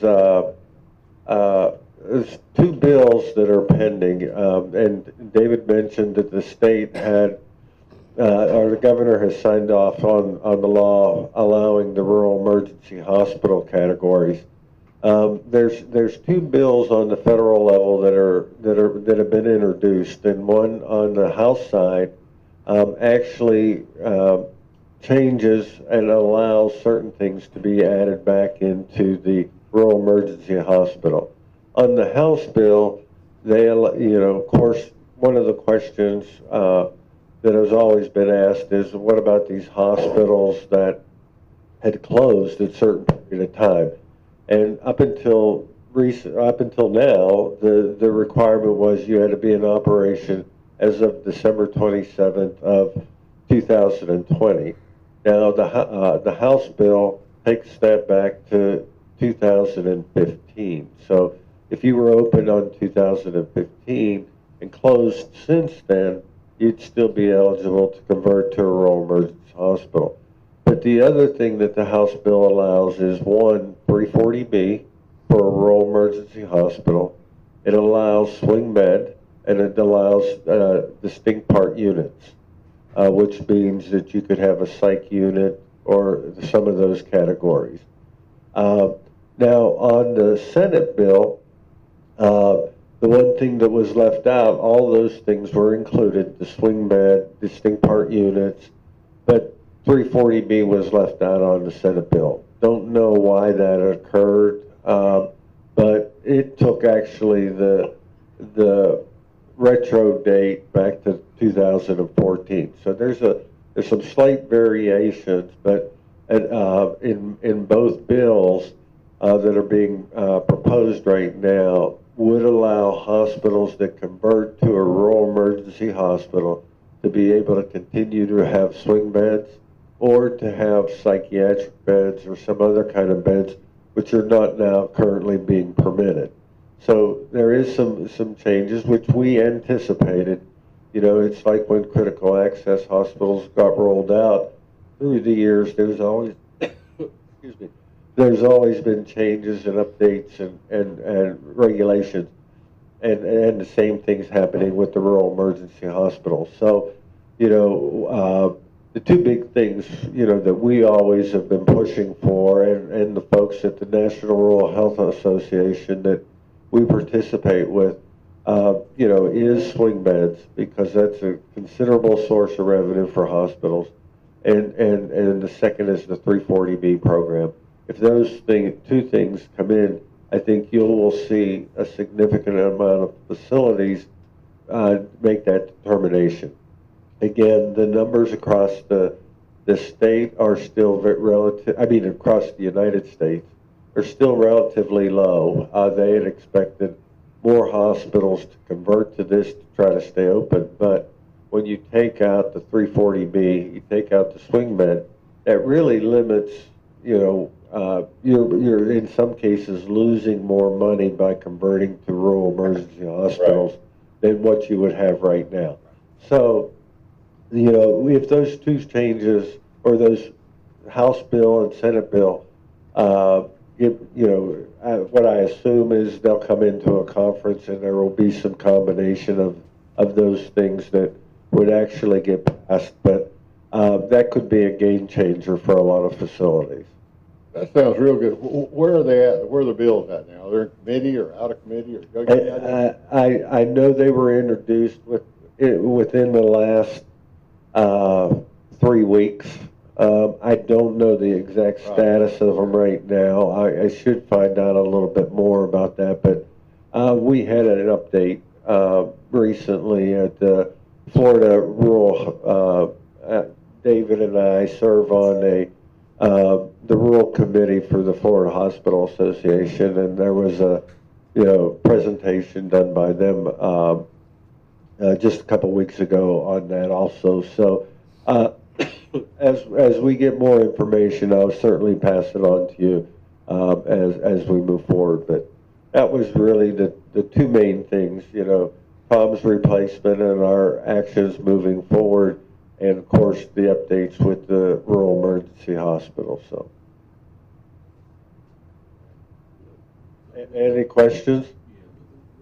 Rural emergency hospital, we're still, the one limitation would still be that we could only have observation for a 24-hour period. Is that correct? Yes, and there has been some discussion, although they weren't, to the best of my knowledge, that it wasn't introduced into either bill, but there has been discussions about allowing admissions for a designated time period. But neither one of the bills contain that right now. Okay, because I know that was a concern of Dr. Conrad's when we talked about this last time, that we would have to have some contracts with other receiving hospitals so that we didn't have a situation where we had no place to go for patients. Right, and one of the requirements of a rural emergency hospital is that you have to have a transfer agreement with a level 1 trauma center. But you can have other transfer agreements with a number of other facilities. but you are required as part of the regulation to have a agreement with a level 1 trauma center.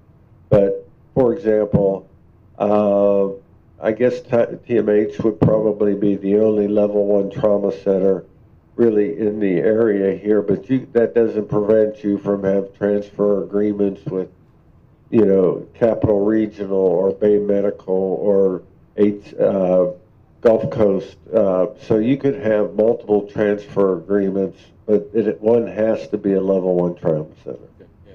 So, yeah, you know, the question will always be, and we all seen this back in the COVID days. I mean, we couldn't get patients transferred.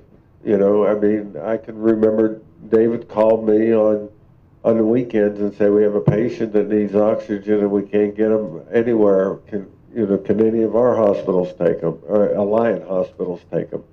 So, you know, those things are going to continue to be an ongoing issue. But what I think, you know, is what we've been trying to do with the care coordination position is developing those relationships with those hospitals so that if we're willing to take those patients to relieve them back to our facility for swing bed, then they're more inclined to take our patients to do that. Because one thing a hospital doesn't want is to feel like, okay, they're accepting, but you're not taking any of these folks back.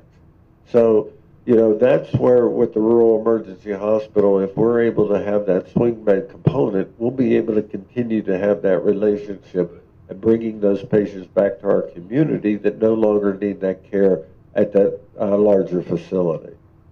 Question. On rural emergency hospital, do we have to go through the state and get the money from the feds? Or is it going to be a flat payment? Or, you know, how's that? I don't know if y'all are familiar with that. I don't want to jump in here, we go into this, and they say, oops, we overpaid y'all by $2 million, something like that. Well, you always run that risk with the federal government. I mean, you do that, but Tom can maybe answer this maybe a little bit better than I. But part of that payment will be set fixed with your payment that you would receive from Medicare on a monthly basis is what you would be getting that additional bump up for, not only for the services that you provided for Medicare patients, but then on top of that, you would get that bump up for that. Okay, I just it kind of worries you when you. No. Well, you know, like, I mean, that's one of the frustrations that we have that, you know, throughout my career, you know, is these unfunded mandates that we all had. And the fact that at any time they can come back and say, oh, we made a mistake, now you owe us money back. Well, you know, and we talked about this earlier with the LIP program. You know, I mean, we didn't set those numbers. We didn't set how much we were going to get reimbursed. You know, it was the federal government and the state government that said, okay, this is what you're due. So we take the money, we utilize it for the needed services that we have, and then all of a sudden you come back and they say, oh, well, we paid you too much, now pay it back. I can guarantee you no hospital in Florida put that money into a bank account and said, well, we're going to just let it sit over here in case they want that money back, because there was never any indication that there was a problem with the way the calculation, and we don't determine the calculation. We provide the data, they determine the calculation, and then they pay us based upon that determination. Any questions? Yes, sir. Can you hear me? Yes. Two things. One is, who will do the pro forma on the REH payments as far as for the hospital? Is that something Mr. Kozar, y'all will do? Are you going to look at it? Yes. So help make a decision? Yes, we we'll be able to put that pro forma together, and we have some preliminary numbers, but we'll continue to update that pro forma as far as the the pros and cons of the rural emergency hospital. A lot of it will depend on, again, we'll change that pro forma once, if these bills are enacted, that would change the pro forma dramatically. Absolutely, I understand that, but somebody has to have a beginning point, and I don't think we even have a beginning point. Yeah, we have one, John, and I'll get that to you. I thought we had presented that already, but if not, I'll get that to you. I may have been missing it, but I don't believe I've seen it. Has anybody else seen it on the board? Do what now? What did it? You presented it to the VOCC. Yeah, I presented that to the Board of County Commissioners, and I thought before that we'd actually present it here.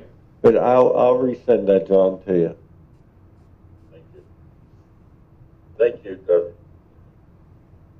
Anything else? Well, any board member?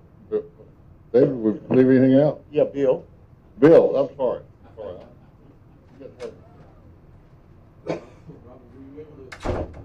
It wouldn't come up? Oh. All right. Well, at least it's in color. Well, I got a lot to say, I guess, about this, but I'm going to try and trim it back. Thank you for everybody that was involved. Certainly there was staff, volunteers, all the vendors. There was a great group of people that came out to put this together, and it was a great day. Out of the 34 partner vendors that were scheduled to be there for the day, I think we only lost 8 because of the weather. Yeah, the weather was not on our side with regard to this event, unfortunately. I think it did. For our second outing on this, that I think we did fairly well. Partners score. Some of the feedback we got from the partners. There was a 5-point scale. There was a 5-point scale, and we got 4 out of 5. And I think The 1-4 was basically. People were saying that there wasn't a large enough turnout. So that's the only thing they were saying to us. But that's something that we can't really do anything about. Thank you. So again, the partner score was 4 out of 5, which is very good. Community attendance was up about 50% from last year. So we are, even with the weather, we were gathering more people. And again, the momentum, the first year, second year, certainly we're hitting better numbers. Troy and his team and volunteers were excellent. We had some elected officials out there, which was great. We saw Mayor Ash out there. We saw Mr. Kroom out there. So that was good to see some of the politicians bringing their commitment to the hospital, which was great. I already talked about the partners' participation, community participation. Food trucks, we had A-Train and Chambers on the Go, and they had a great time. Danny provided free hot dogs for the kids, and some other people took advantage of that as well. Tommy Cooper did the music, and that was, I think a lot of people liked having live musical in the background. The Beta Club, they want to do it next year. They already said they want to come back. Those were the kids that came in and did some volunteering. I think what we might have to do is we might have to kind of look at who our focus population is for that event. We're not going to get the seniors out. I don't think we will. Most seniors are not going to come out if they're housebound or they have problems with mobility. We're not going to see them there. There's some of the people we really want to get in touch with, and maybe we can work with Val over at ECCC to see if we can, somehow bring that group or that population into this event. We did see some families and young kids. We had some things that would attract young kids, like the face painting and the goats, the baby goats, and some other things. Do we want to make this more of a family-oriented picnic rather than the health fair? So, again, looking at what populations we're getting out who we want to work with. The third thing is that when I spoke with one of the vendors, I said, "Oh, how's it going?" Except for the amount of foot traffic. She said to me, "I really like this event because I can go and I can talk to the other county services that are here in Franklin County. I gather a bunch of paperwork up. I've got all these now. If I have somebody I got to refer out, I know who to refer them to. I've spoken to that person. I have their card. I have their paperwork. I know what they do and how they do it. It's great for the vendors to all connect themselves. So again, maybe the focus might be have it inside in an armory and make it more like a conference than a health fair that we're touting our services. It's just, we'll have to do a postmortem on this and see really who we want to attract, what are our goals, and what populations are we looking to serve with this event. So, I mean, we can continue it, next year to see how it goes with the better weather. But if we get the same kind of turnout, I think we got to really put our heads together and think what populations we're trying to get out there and what message we're trying to get across and what's the best way to direct that. Yeah, I agree with that, Bill. And I think that, we can look at, as we meet afterwards, to look adjusting, our target population, our target focus for this event. First of all, I want to just thank Colleen. Colleen did, of course, Bill, you're the sidekick, but Colleen did a great job, and our staff, especially on the day of the event. Troy Morrison, he's not here, but he was running around with Dan, and I'm about the people that was doing the grunt work. But we got a whole bunch of people, volunteers, that power group that you all have. I mean, they really. That's those parrot heads. Yeah, parrot heads. That's what they call it. But they did a great job, and the staff. So it was a good event. Next year, we'll focus on, what do we want our event to look like, and then we'll go from there. But I think it was a great turnout. The weather stayed back just in time, but we had so many people that were there. Some of our community partners that people haven't really seen, haven't even noticed that they had those kind of services here in the community, and it was just a great time to get together. But we'll look to refocus. But I want to thank, the Healthcare Foundation for putting it on. They did a great job. Yeah, I mean, special thanks to definitely Tamara's and Danny. He did a great job in bringing his food truck, and then also the free hot dogs. Bell's Saloon gave us provided a place where we could go for the volunteer appreciation evening, which turned out really great. Also, the Piggly Wiggly with the sandwiches and the fruit, and Apalachicola Coffee Company for coffee they provided. These partners were instrumental in helping make that event a positive one. Ice cream was wonderful too. It was good ice cream. And the baby goats were a big hit. Oh yeah, they were. In the board members that came out, the sheriff, AJ, but all of our vendors and the staff. The staff here that came out, the volunteer, they really, stayed to the end and did a whole lot of good work. And so, one thing about God must have been with us, and you must have been praying, because everybody got their stuff down and out before that torrential rain. Yeah. So all the prayers worked. Yeah, we were all praying. And one thing about this event too is that when if you bring your grandchildren like Robin and Dan do, you just sign them up and do stuff. And so it's like it was a family affair. So next year we'll look at it, we'll make some adjustments. But we just want to thank everybody involved, for this, and we'll just continue to add it. Thank you, Bill. I was just, you want to say something? Go ahead. Yeah, I don't remember being discussed that I was supposed to work on a meeting. I didn't know if they had been notified as a vendor, so maybe next year. I think we did contact everybody who was on the prior vendor list to see if they wanted to come out. Mm-hmm. And we did have some new vendors this year as well, beyond that. So we could, certainly, if they hadn't been contacted. Okay. I don't know particularly if they were contacted and maybe they declined this year. I don't know. Okay, yeah, I mean, that would be good. Just switch directions really quickly, just about the upcoming Sapphire Gala that we're going to have November 9th, 6 to 11. There's some information in here. We've got, kind of the logo is set up here on the last page, page 5 of your handout. We're going to do open ticket sales on 6/21. We're doing some ongoing planning for that. We are looking for donors and sponsors and people that can help us out.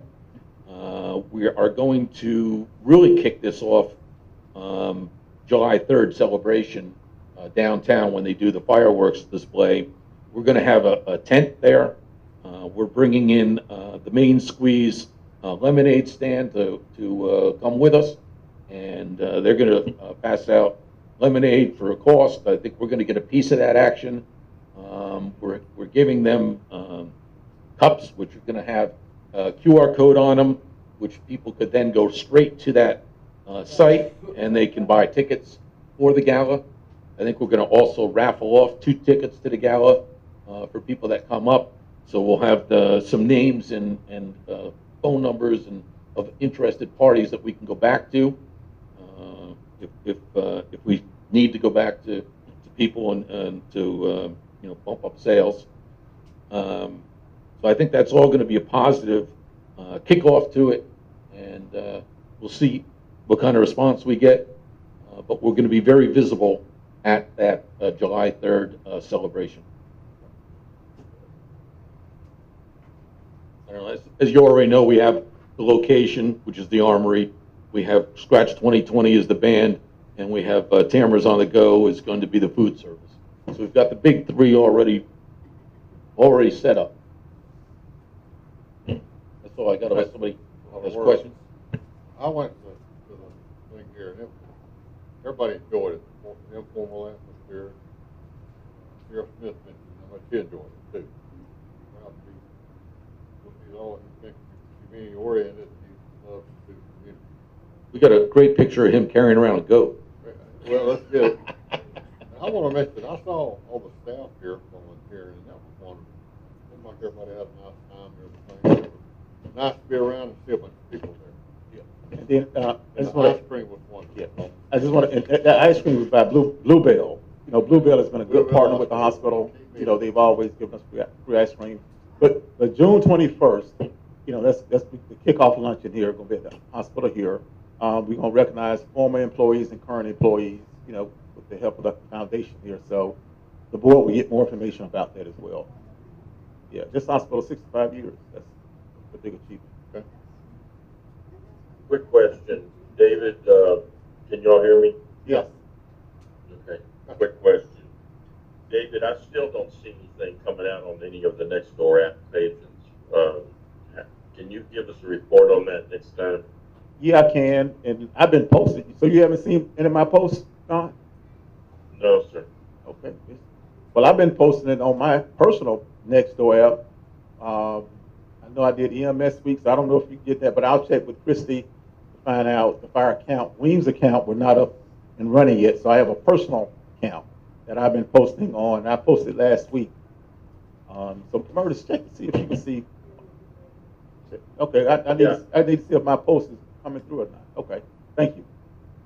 Yeah, I think you have to put some books in there that says go to other areas, okay? So. Oh, all right, well, I'll check that out, thank you. Okay, we got any other items? Okay, I just want to make sure, did you see mine, Murders? Oh, yeah, so John, I don't know, Murders see mine on my Nextdoor app stuff with the hospital, so maybe you need to go back and add me as a friend. Does he have to? I don't know. Do you have to add me as a friend with it? No, I don't think I have to. I think what happens is Burtis is probably on the same network you are for Nextdoor. Oh, okay, I got to get on your network. Okay. You have to tie in what y'all are posting to the other apps, like for Lanark and for Alligator Point, those neighborhoods. Okay. So they're going in your area, but they're not going to the other communities around the area. Okay, thank you. I'll check into that. All right, we got anything else on the agenda? Any board members? Meeting adjourned.